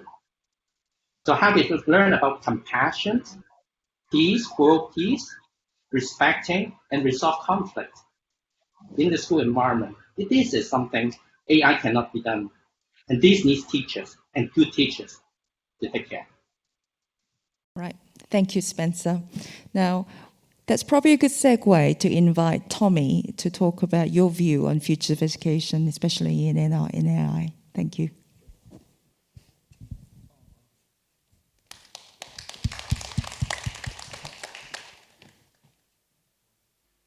Imagining educations and most of the discussions just now talk about like we know that AI is going to change things and but before we looking forward, let me do something looking a little bit backward. So what is this? This is how our educations, our classroom generated. It was back in the time when we still have a state called Prussia in one of the German states. Like kids of the same age, starting from 5 years old, were placed in the same cohort, teaching the same set of materials in a place called classroom. And for the classroom setting, it looks like the classroom setting in Asia, in Hong Kong, even right now, we have one teacher facing 40 kids, but then we're all different. So you guys are all submitting your difference for the one teacher. And but then the system was effective, so that it was adopted by the Germany when it was unified, and it was transferred to America with the U.S. public education system, because it was in the age of Industrial Revolution 1.0. We need things to be standardized. Okay, so that's why it was effective. And further, in the 1890s, there was standardized content. What if we have like having the cohort from 8th grades now into K-12, so that every single grade we put this cohort to learn the same thing, so that when they graduate from K-12 or from university, they have the so-called QC, the quality control. But then that was again in the age of Industrial Revolution. In year 2000, I don't see any change. But then what about in the year 2020s now, and maybe when we look into the futures, if we are going to teach our kids in the same classroom settings by the one-to-many problem persists, even when we talk about AI, it's not going to change things. So we need a paradigm shift. So that's what I would say right now is an issue of one-to-many problem. First, so no matter it's how fancy the schools are going to be designed, people talk about electronic whiteboard. Again, it's one-to-many. Again, for the textbook, it's one-to-many. We have an authoritative professor signing off the book, and then we print it for 1 million pieces. Again, it's one-to-many. So can we make the one-to-many problem solved? And then, again, the standardization, and we're coming into an age of personalization. Your Facebook news feeds and my Facebook news feeds, they are all different. So it's because it's customized. So are we going to have things customized? And the more important thing is about when we talk about knowledge transfer just now, it's easy to celebrate a centennial celebration of whatever high school. But then if I go back to my high school, I guess it's the same high school as Professor Simon. Do you think the way of teaching English or math has been advanced over the past 50 years? Maybe the medium with the iPad, with the smartphones, it has changed. But then nothing. The knowledge actually did not pass on to the next new teachers when the teachers retired. Okay. So that's why we need AI. We need to restructure things. Otherwise, it's not that no kids left behind, but there are many kids left behind when we don't change it. So to reimagining education, I would say it's not just simply having the MOOC, because MOOC I would say make the one-to-many problem into one-to-many-many. Increasing government resources to build classrooms, build schools, but then it's a one-to-many school system date back into the days of Prussian model. And for STEM education, I do STEM education, we do programming. But then the thing is, if we do programming in a school settings, does it really work? That's make me, my work in the last 5-10 years have pivoted into one big questions. Can classroom be decentralized so that we can have our classroom in London, we can have our classroom in New York City, we can spend our 4 years of university education, 1 semester in Hong Kong, another semester in Tokyo, build the global citizens. Can we have our teachers, coming from professional industry, from Central, from Admiralty, they might not be trained in the university to be a teacher, but then can we empower them so that we solve the one-to-many problem into many-to-many? In the end, it's one-to-one. So that's what I would see in the future is kind of, can we make a really scalable one-to-one education system that's kind of through machine learning things so that we can chop our knowledge point of each of the subjects into different types.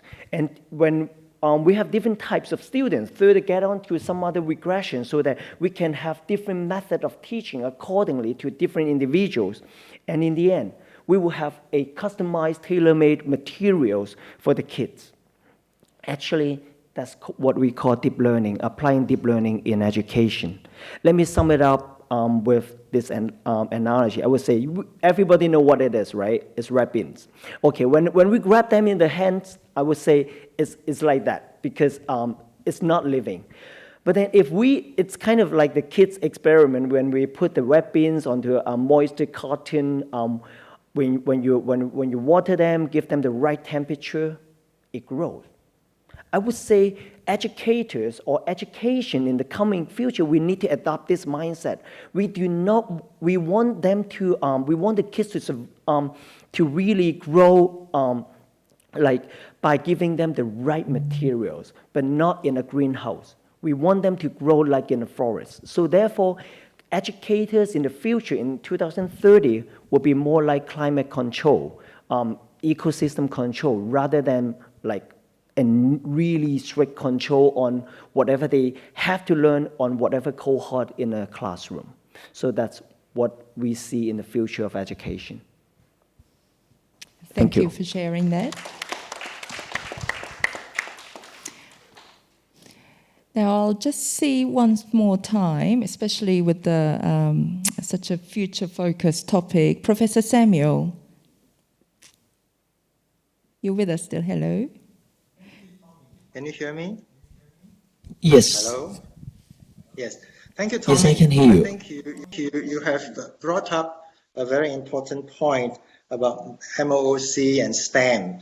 So, do you think that the education needs to be more balanced in terms of emphasizing STEM and all these innovations and to have other kinds of disciplines involved or other kinds of studies? You also mentioned about time and control. Should that be fully controlled or should there be some flexibility of control? Okay, I would say definitely a great room for flexibility in the control. When I talk about climate control, it's as an educator, we don't like, we create an environment for every plant, for the seeds to grow. So that's kind of like, that's why we built school in the old days, because we thought that that would be the greatest environment for them to grow. But then what about for an adult or for a kid of, for a man of like 20 years old, when they go into university, should we still like enclose them into a confined classroom environment? That might not be. So that's why it's kind of like an ecosystem control. When they have to learn fashion design, send them to London, get them to talk to great mentors in London in the fashion industry. When the student want to learn finance, get them to Hong Kong, connect them with the community. That's kind of like decentralizing classroom, that we can have our class in a coffee shop, in your meeting room, in anywhere. I would say it could be face-to-face. It need not to be internet-based. And Right. regarding the another questions, it was another question was about that change in education. I would say to be more balanced. I would say yes, programming is important, and I would say it's going to be the new English. But then again, so we need to learn English. The reason that we learn English is not that we will teach English, but then we learn English to a point that we can appreciate literature. We can have our creative mind to appreciate creative words, or we can make our creative sentences. The same thing which goes to programming, which is not about building another groups of programmers. It's about a new tools so that we can communicate with the device that we have. Professor Samuel, do you have any further comments to that? Yes, I have one more question, is that we are also realizing the danger of digitalization in learning. I'm not sure how we can handle this issue of addiction and prescription to balance that with your control of the ecosystem. Can you say a little bit more? Oh, that's why regarding the ecosystem, that's the reason that we need to get the students out of the digital, so-called the digital classroom. Actually, even learning programming, when I was learning programming in university, half of the time I did not work on my computer. I work on the code on a piece of papers, and that works. And part of my project was I built coffee shops in the city corners. It's kind of the balance that I talk about. Even with the digital education, they are still human beings. We need to make education into their life so that it's actually a lifestyle education, so that they can enjoy the flexibility, the spontaneous, the resourceful information from the cell phone, from the electronic device, but then at the same time, they can get a real cup of coffee, talking to real people, engaging with real human mentors, face-to-face. I would say that there would be a lifestyle change. Instead of purely pushing them to a forefront of digital, we want it to be a little bit more balanced. All right, balanced view. Thank you for that context. Now, with that, I would like to invite Dennis to the podium to share your view on futures of education.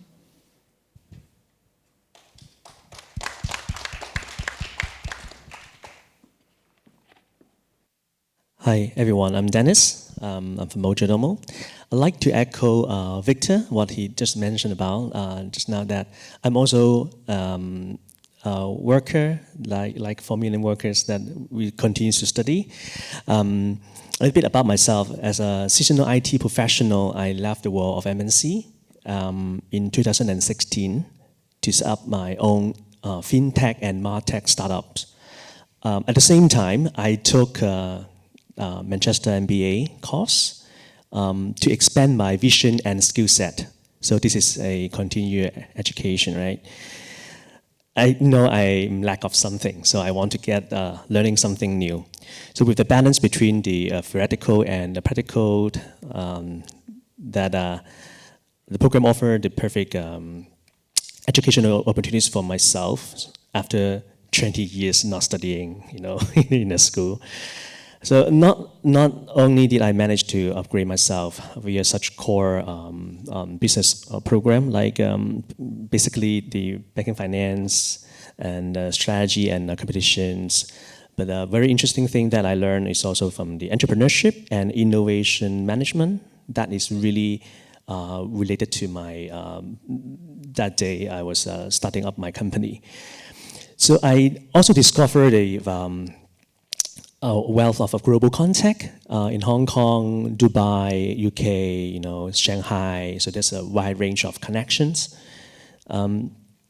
So learning from professionals, which is we all work, we're part-time studying, right? So learning from the professional from different industry and different positions and different nationality, then we can accumulate and learn certainly a lot of different stuff that we cannot experience by ourselves in one time. Very live, because we share, we talk, yeah. Together that's helped my business, and now I'm a startup that we're expanding in Asia, working with global financial institutions, and with the support from Cyberport Hong Kong, FinTech Space, Taiwan, RDI in Ireland. What I want to share is that this is a live experience, saying if we want to extend our learning, and I can see that this kind of remote flexibility and then interaction with different people is a way that I think in the future we are looking for. Not just because of the technology, right? They provide, all kinds of digital learning, workshop, all this, but I mean the content inside, whether we can learn from individuals. So we learn very easily on YouTube. I learned from the video about the international relationship all the time. So I can learn anytime on YouTube, Google, anyhow, like what Tommy mentioned, really personalized learning. If I want to learn, I can absorb from the internet anytime. So no one can stop us now.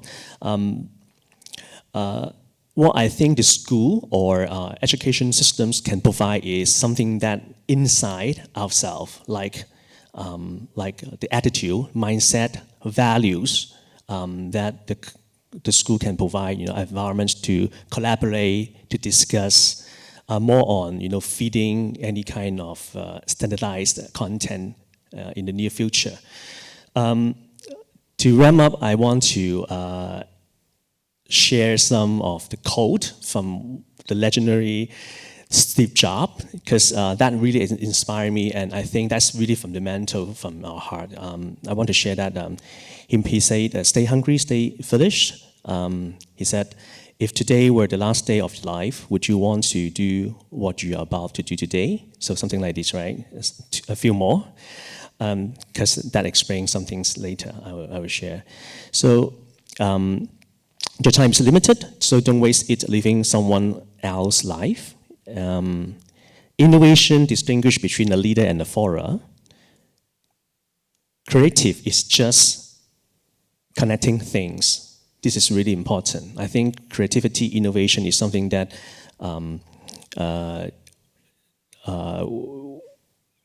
we need to have a ground somehow. So we cannot create something from mid of nowhere. But connecting things together is a way that we can, have a creativity. And this is something that AI cannot, at least today cannot, that we can foresee to replace humanity. So 2 more. Okay, if you have to burn with an idea or a problem or wrong that you want to right, if you are not passionate enough from the start, you will never stick it out. So this is something that I got experience. So there's a lot of failure, difficult times, but then when you insist to do something that you want to do, you think you can fix it, Then that's the idea behind. As a father of a 4-month-old lovely boy, I want to share, I want to teach, not how I create a company or not, the skills I have learned before, but I think the attitude, the worldview, the outlook on life, and last, the value, right? So I think that I can pass the right things to my kid, my son, So that's my sharing. Thank you so much. Right, thanks, Dennis. Now, I was talking to Dennis before this forum, and as a brand new father of a 4-month-old son, you clearly demonstrated the importance of futures of education. I'd like to actually invite 2 respondents, and I'll start off with Maggie, if that's okay, in your quick response to that. I mean, in terms of the, the future of education, how do you see, as a parent, what kind of education do you want your son to, your baby to join? Like what is your vision of the world, prepare him or her, to this for the next generation? Thank you, Maggie. I think the world is changing so fast, and then like industry already converging, right? So different industry are merging into one single industry.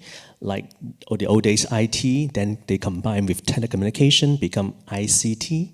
Now they combine also with media, become TMT. So there's something like this, right? Better if we can equip with different skills or knowledge from different industry, then the kids potentially may be ready for the new world, right? So I think different skills and different understanding of the from the different world, that is something that might be helpful in the near future. Yeah. Victor. One comment first. I think if today is the last day of my life, would I be doing what I'm doing now? Yes, it's a meaningful event. It's an intellectual exchange. So kudos to Eugene, Donna, everybody. I think I would bring this forward to one more point. Obviously, you talked about how education is a continuous process. It can be an informal exchange. You learn every day of your life by talking to each other, such as the exchange that we are having right now, that in a way that everybody is learning from everybody else. So how do you do that in your own company that you have started up? How do you make sure that your employees are learning from each other, from you learning from them every day? How do you cultivate this culture? These are really good questions, because I've been asked by global partners about this. I think these are, just to echo what Simon mentioned, that the culture, right? So we want curiosity. We want to make sure our colleagues are curious with every single thing. The reason why we create a company today is that we find a problem that happened all like decades, but then there's no one fixing it. So I say, hey, come on, why don't we, try to do something and to ask why that is happening and no one is fixing it. So we find, different, stakeholder. What's the problem? Why this stakeholder is not responding? Why the, individual like us is suffering, right? And then, who can help, in a way that, we can do together. So that is the way that, we want to cultivate the team to have, keep asking why, and then to interact with the others and to learn from the stakeholders. Could be inside the company, could be outside, like a partners, like a customers, like a solution partner, something. So, learning from multi-stakeholders. Great. Now that will probably lead us to the person that we've been long waiting for as an educator, Arnett. Would you like to share your views?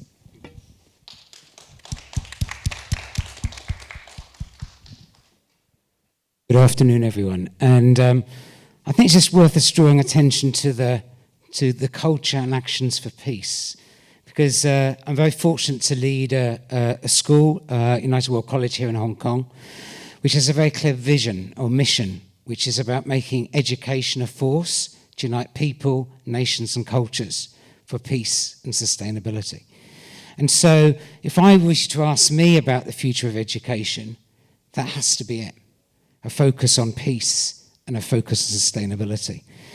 And, very fortunate to lead a school of 256 young people here in Hong Kong, aged 16 to 19, 80 different nationalities around the world, living on campus, with a pure belief in real holistic education.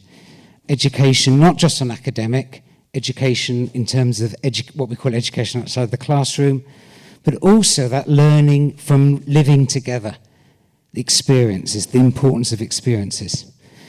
A few little points I'm going to say today are really my own personal view, and I'm certainly not an expert in any form in terms of artificial intelligence. But we were given 3 questions, and I'll just give a few points on each of those questions as some thinking. So the first question is, how can schools do more and better when they're serviced by a new generation of connected and innovative people? To me, the important word there is connection and innovation. And I think the potential there, and the importance, is diversity. You need diversity to really generate innovation. Again, I'm fortunate to have 256 young people from all around the world. And you learn so much by interacting with them. You have experiences whereby, I'll give you one simple example. I had a student who was sick. I was in ambulance, is in hospital with him, and we had to get transferred, all right, to another hospital because actually he got diagnosed with malaria. He'd obviously brought malaria over from his country, all right, and he said, well, how are we going to get to the next hospital? I said, well, go in the ambulance. And he said, but my country wouldn't do that. We've got 3 ambulances that we can access in our city. And again, just the whole mindset, your mindset completely changed as a result of those sorts of things. We have got a new centre that's been developed, all right? And we've got students involved in, if you like, helping with the design of it. And very eminent architects came in, and we had a group of students, again, a different culture. And the architects were very proud of the classrooms they set up. And one student put their hand up and said, hang on a minute here, it's great what you've done downstairs, it's nice and bright. Why aren't the classrooms got big windows at the front, all right, so that people can look into what's happening? We've got light.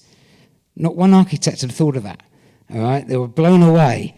And as a result, guess what? We've got lovely windows at the front of all our classrooms as a result of that. If we talk about AI and how this is potentially going to impact education, I think enormously. I think this is a real opportunity for there to be great changes in terms of ending of those high-stake examinations. I think there's huge possibilities here. Why can't, my limited understanding of big data is that the big data or an AI can analyze digital portfolios, which Maggie was talking about, in all sorts of other ways. Will we need those examinations of the future? It gets us to think about what is knowledge. We heard our speaker right at the beginning, focusing on those Confucian values of importance of knowledge. But I think we now have about what knowledge do we really need to know? Because so much knowledge is out on that World Wide Web. And what does that link to? How does that link to skills? I think that's another area that we need to think about.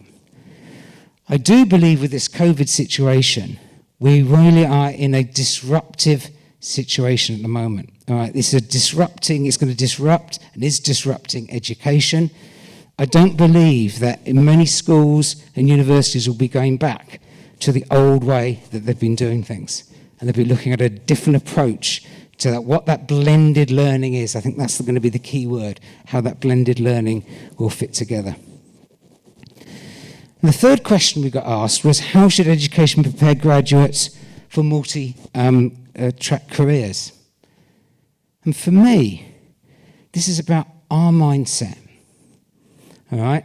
I've been very influenced by a book called The 100-Year Life by Linda Grattan and Andrew Scott. And basically it's saying, slow down. A teenager now, teenagers watching this, you are likely to live to 100. That's what the data says. So why do you have to go on this treadmill of a race? Because that's what we're on. Right, let's slow down. Right, enjoy education. Right, I'm so pleased to hear so many more students at the college taking a gap year, right, a semester at sea, doing all sorts of other things before going on to university. And just if you slow down in terms of that life.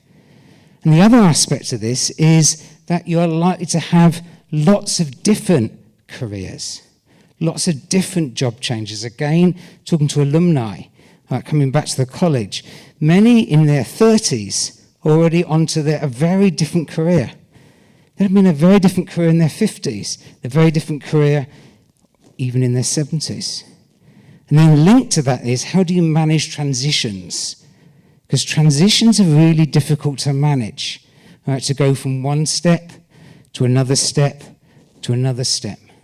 And a book I recommend to you for that is William Bridges, all right, Managing Transitions, which is mostly in terms of business, but I think is also very useful in terms of personal life. So I guess to finish with, just a few quick points in terms of conclusion. 1, value diversity. 2, that we are in an age of disruption at the moment in terms of education, embrace it.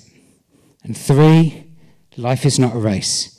Young people, enjoy your long, young journey. Thank you. Thank you. Please take a seat, Arnett. Now, may I please invite Professor Samuel to respond to that?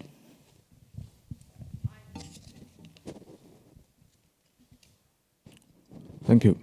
Thanks so much. As a parent of 2 kids, I do have a practical concern about the future of education that you have mentioned.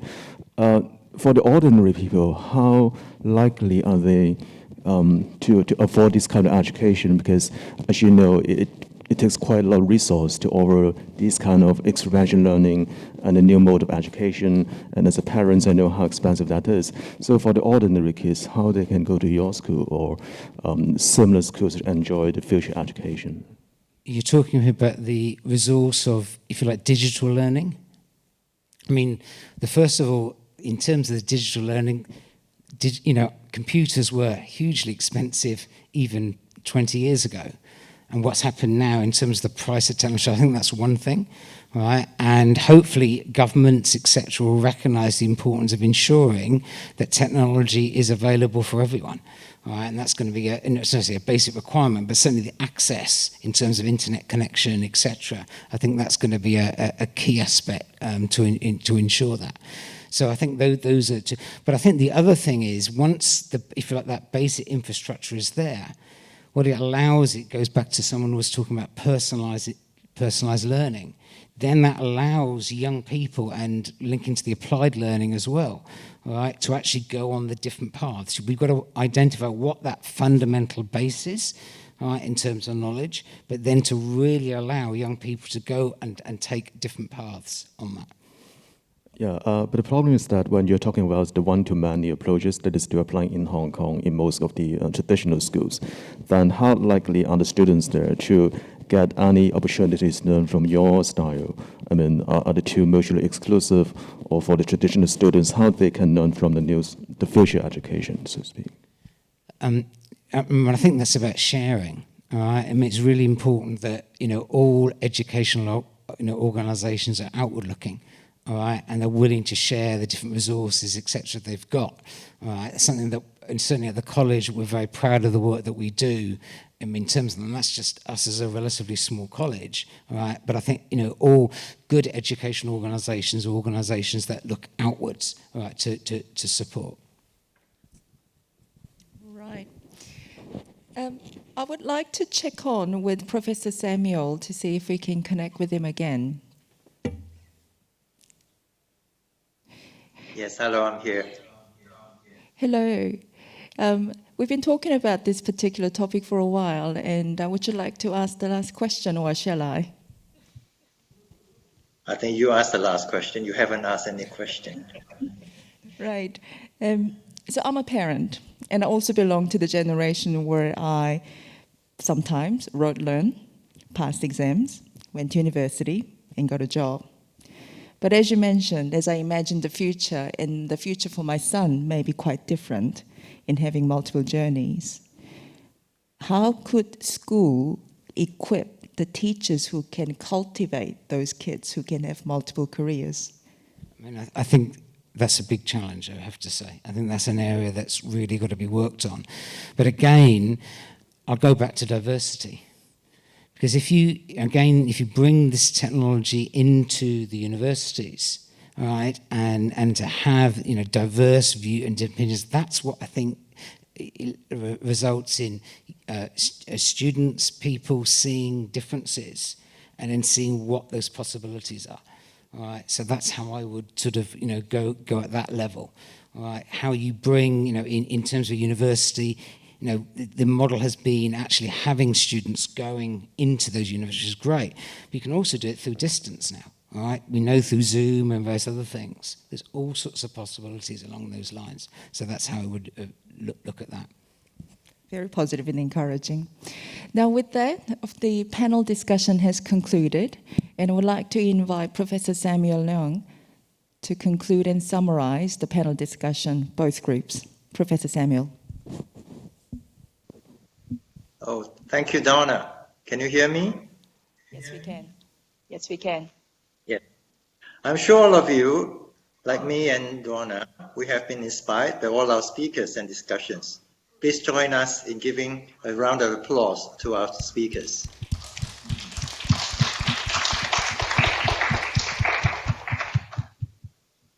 Industry 4.0 and COVID-19 experience have impressed upon the world the critical importance of sustainability and being responsive to unpredictability.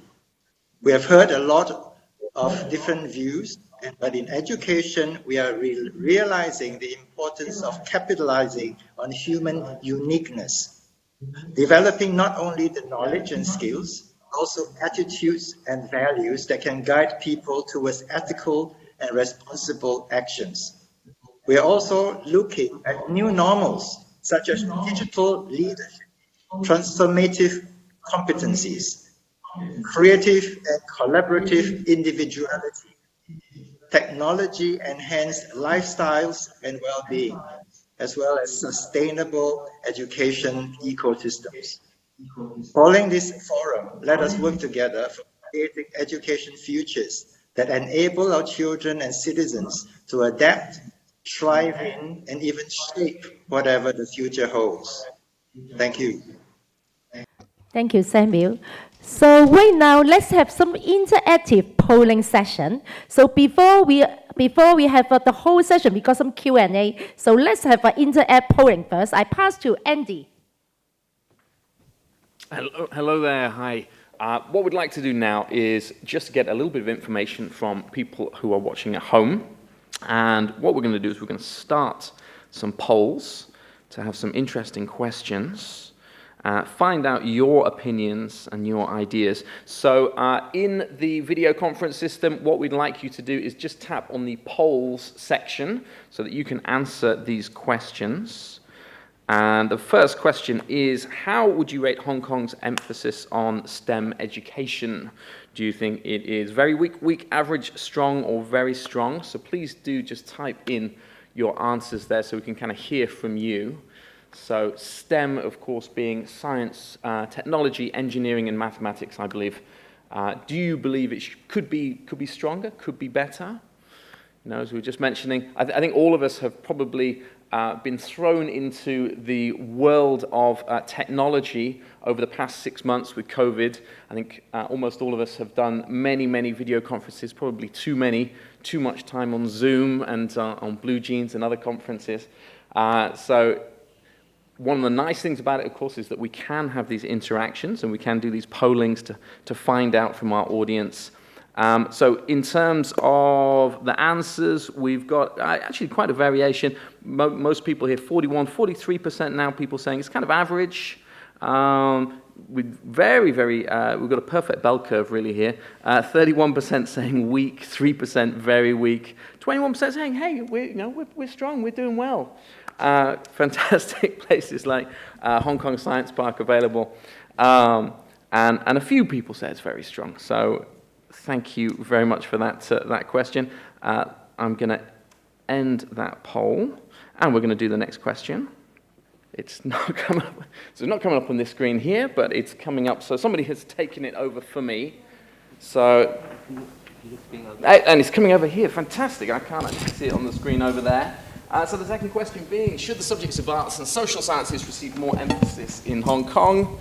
We are getting lots of very strongly agree there. We are big believers. Strongly agree. Very strong. We've got 52% strongly agree, 38% agree that we should be focusing more on arts and social sciences, getting more emphasis, ideally bringing about some creativity and innovation in terms of people's thinking. Okay. And I think we can finish that poll there. I think we've got a pretty strong idea. Would you like to go to the next poll question? So should more emphasis be put on the importance of social collaboration to our students?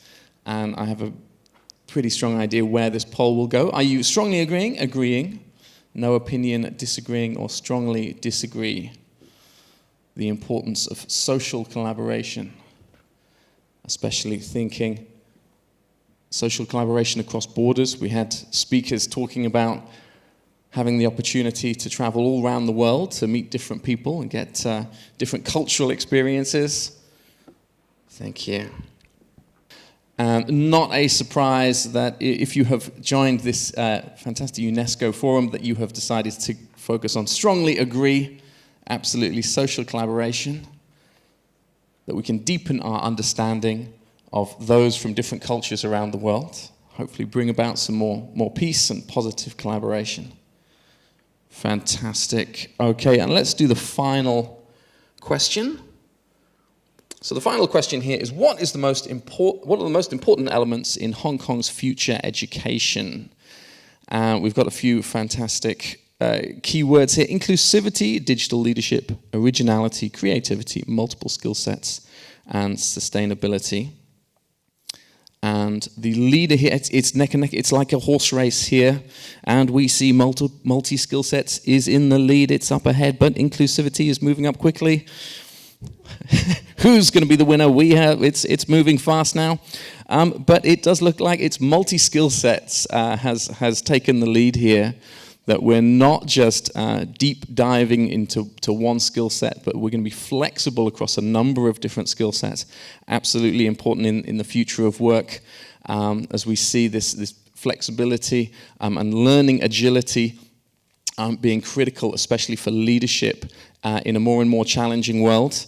I think one thing that we can agree on is the pace of change has been incredible, especially with COVID-19. Forcing us to dive into skill sets like how to run a Zoom program and running webinars live and all of these technical things.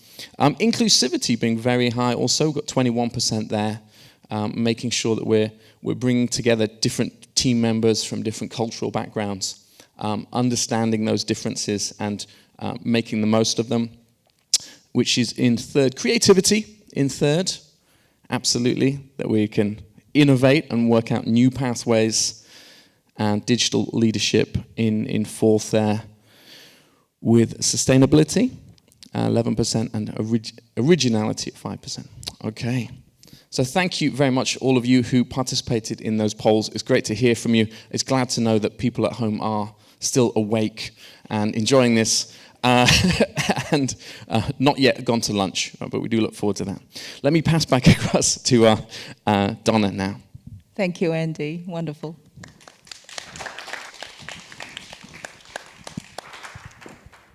Thank you, Andy. Such a fun and excited polling. So all the polling results we will post and share with all the audience and participants after this event. So right now, during this, I think the forum, we got the Q&A. We got lots of the people is raise out the question. So we select a few questions, send it to Donna. Maybe I pass to Donna to ask the questions. Thank you very much. Now, this is where I say we open the floor virtually and physically, and please chip in, any panelists. First, I'd like to share the comment from a student who dialed in. It must have been one of your students. Comment: a student emerges into their own world in most of the time, both physically or psychologically. Student receive information is highly selective. AI can be helpful in transforming the information in such a way the student is more likely to accept. I do believe this comment came from a real person.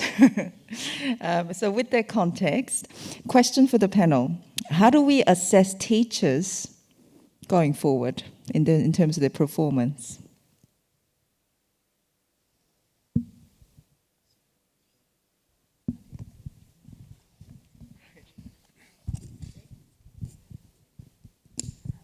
I mean, I think, first of all, I think many of the tools that we're already using in terms of assessment of teachers, I think we would still be able to use, but we would need to, as we end, I mean, I've been thinking of assessment in terms of suddenly all the staff currently moving to lessons on Zoom, right? And how we would effectively start to think about, assessing in terms of that. But the main way that teachers do this is through self-assessment. All right, and getting the students to feed back directly to them on how they are, performing in terms of that. And that's what we've been doing at the college. And students have been giving feedback directly to the staff, and staff then respond, to that. So I think that's a general approach that we would take anyway in terms of all types of teaching. So that's one thing that springs to mind.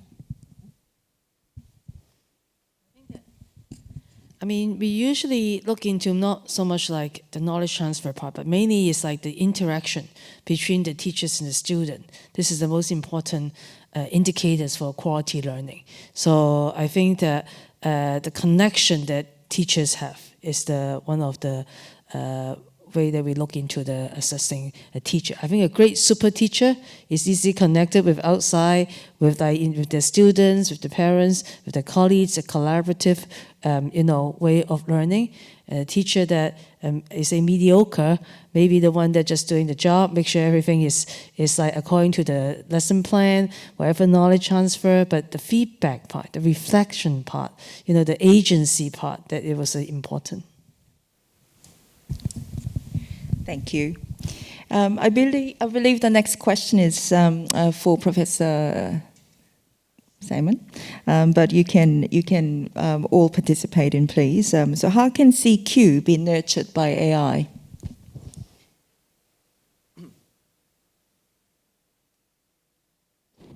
Well, I think instead of the IQ, EQ test, the CQ test can be more interactive because there will be no standard questions and answers.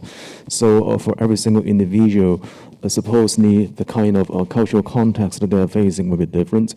So we'll need individualized and personalized approach for them to understand the different culture, which means the task should be open-ended. We don't have a standard answer. So I would believe that's the CQ 2.0. Right now, the CQ exercises are very one-dimensional, so to speak. So we have a standard questions, answer, grading, ranking, but I think in 2.0 style, there will be more featuring the AI equipment, as you've mentioned. Victor, do you have anything further to complement on that? You were listening to the topic before. Yeah, I think it's very well when we talk about CQ and how it relates to AI. I think AI, like Tommy has pointed out, it makes the learning more individualized. So it's according to its own pace. So there is a balance between having a very individualized style of education versus in the process you also facilitate sufficient collaboration and interaction with other people, because you need to keep everybody on the same pace. So that ultimately you need to kind of balance both to let the learner to enjoy the flexibility, but at the same time, keep some interaction and keep a group of people that are with hopefully relatively similar pace to interact and learn from each other. Yeah, and again, I'm not an expert in terms of AI, but I guess a vision that I have is that AI will be able to analyze, if you like, much more easily visual content, video, etc. And if that's able to happen, then you'll be able to analyze much more readily, cultural competence. All right, that would come through in terms of language that people are using, approaches that they're taking, that which I could imagine could be assessed through AI. All right, great. There's a question that was trending, and I think it probably would be best suited to be answered by perhaps start off with both of you and start off with Tommy. A comment. I think nothing is better than a teacher with retrospective mind. How would you interpret that comment, and how would you respond to that? Actually, I would say I actually agree with the statement, which my answer to that, my response to that statement would be like kind of like a response by linking the previous two questions: how to assess teachers and what could CQ could play a part in the assessment, which is nothing would be better for human teachers by really educating the students, by walking with them, going through the difficulties with them. When we have the poll talking about inclusiveness in the society, instead of just multi-skills, how are we going to allow the kids to fail? Because we live in a system that we have to success, we have to ace the exam. But then it's in life, in the future, it's more about how are you. We must fail. We succeed, fail, succeed, and it must fail. We must fail again. So it would be great if we still have the teachers like assisting us, giving us guidance, like walking through the things, so that and such an experience could be in different culture. Such an experience could be it's about the presence of teachers with the students. And the reason that I advocate personalized learning would be it's much easier to have a real person like sitting next to you, guiding you through, so that it's something that AI would not be able to replace us. Instead of like talking about replacement, I would say AI would be the greatest tool like computer to us. It's assisting us to achieve what we have just said in the last 2 minutes, which is going through the cultural difference, going through the severity, and then to grow with the student. All right. Dennis, do you have anything to add on to that? I guess from the perspective of a parent. Bit early, 4 months. In that case, I actually do have, I believe I have time for one last question, and this is to all panelists. Shall we change? You all represent different part of the society, and shall we change our conventional style of study in Hong Kong from face-to-face online learning and teaching mode? If yes, how to achieve it? And when will be the starting time or age for the children? I think it's a two question, isn't it? You can agree, disagree, and then if yes. Since I'm holding the mic, let me try to answer that. I would say, to me, I disagree. I disagree to totally change it to online. As I have advocated, to be inclusive, you need to do face-to-face. It's the human interaction is one of the most beautiful parts of humans in the society.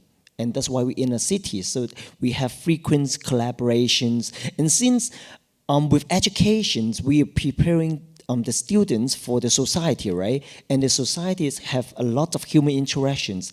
I would not advocate a total replacement of face-to-face learning to digital learning. But then it must be a blend way of doing both things together by picking the advantage of digital learning, having it spontaneous learning, update, and notification from whatever students, getting big data from students in the other cities and to assist your learning. But then in the end, we need to have face-to-face. Right. Can I invite different view, if there's any? Well, because of the COVID-19, that we're moving from the online now is half and half. Half day is like, online, and then half day is physical. So I think that the way that the flip classroom is the way that it works, especially for older children, like secondary. I think for younger kids, I think that they need that kind of interaction with teachers. I mean, it's hard to be in Zoom. But in the older kids, I think this is effective. We were thinking about maybe we should put like an hour or two shorter day, or maybe start the day a bit later, because secondary kids, tend to get up later, and then have them to do a bit more on that kind of online. I think this is something, a different learning mode that we should explore. Fantastic. Now, I'll take that as a last leaving thought. And once again, please join me thanking our distinguished panels. Thank you.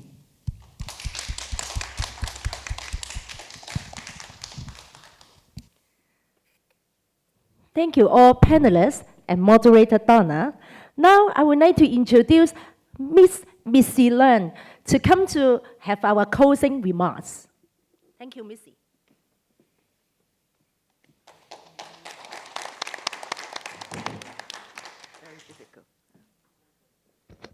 Thank you. Thank you, Candy. Good afternoon, everybody. Thank you for joining the forum.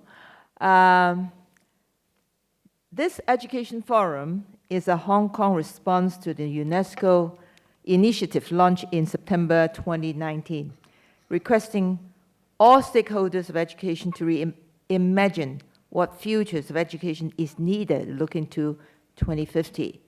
Meaning 30 years from now. And we are in an increasing, complex, and uncertain world. Collectively, we discuss, debate, wanting to contribute to shaping futures of education for our next generation. The forum was planned to take place early this year. COVID-19 not only moved the date, but the theme became more relevant and important.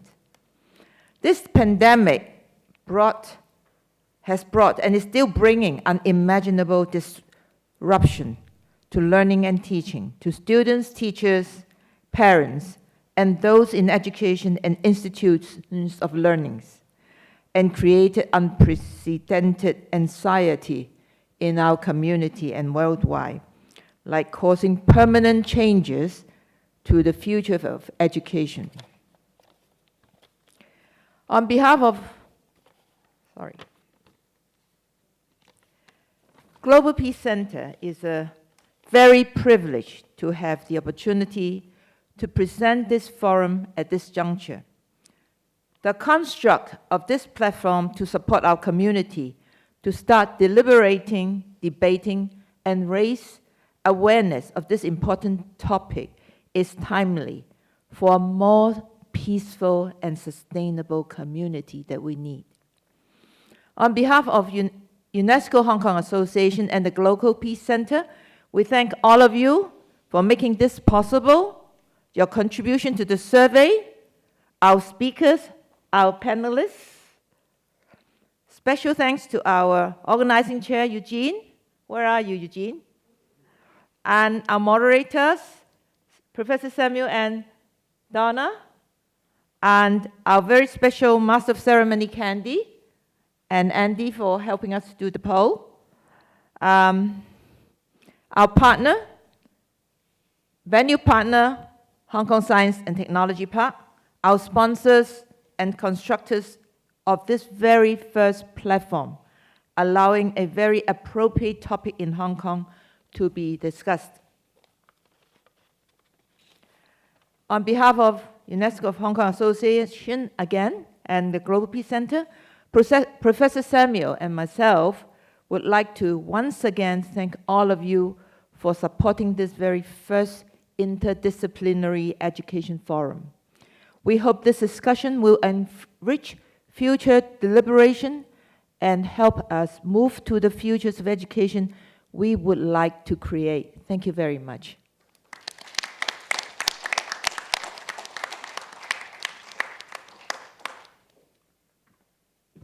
Thank you, Missy. Now, I would like to say our event is closed. So after you finish the event, then we will have some survey. Please help us to finish the survey. Thank you. Thank you again. Bye.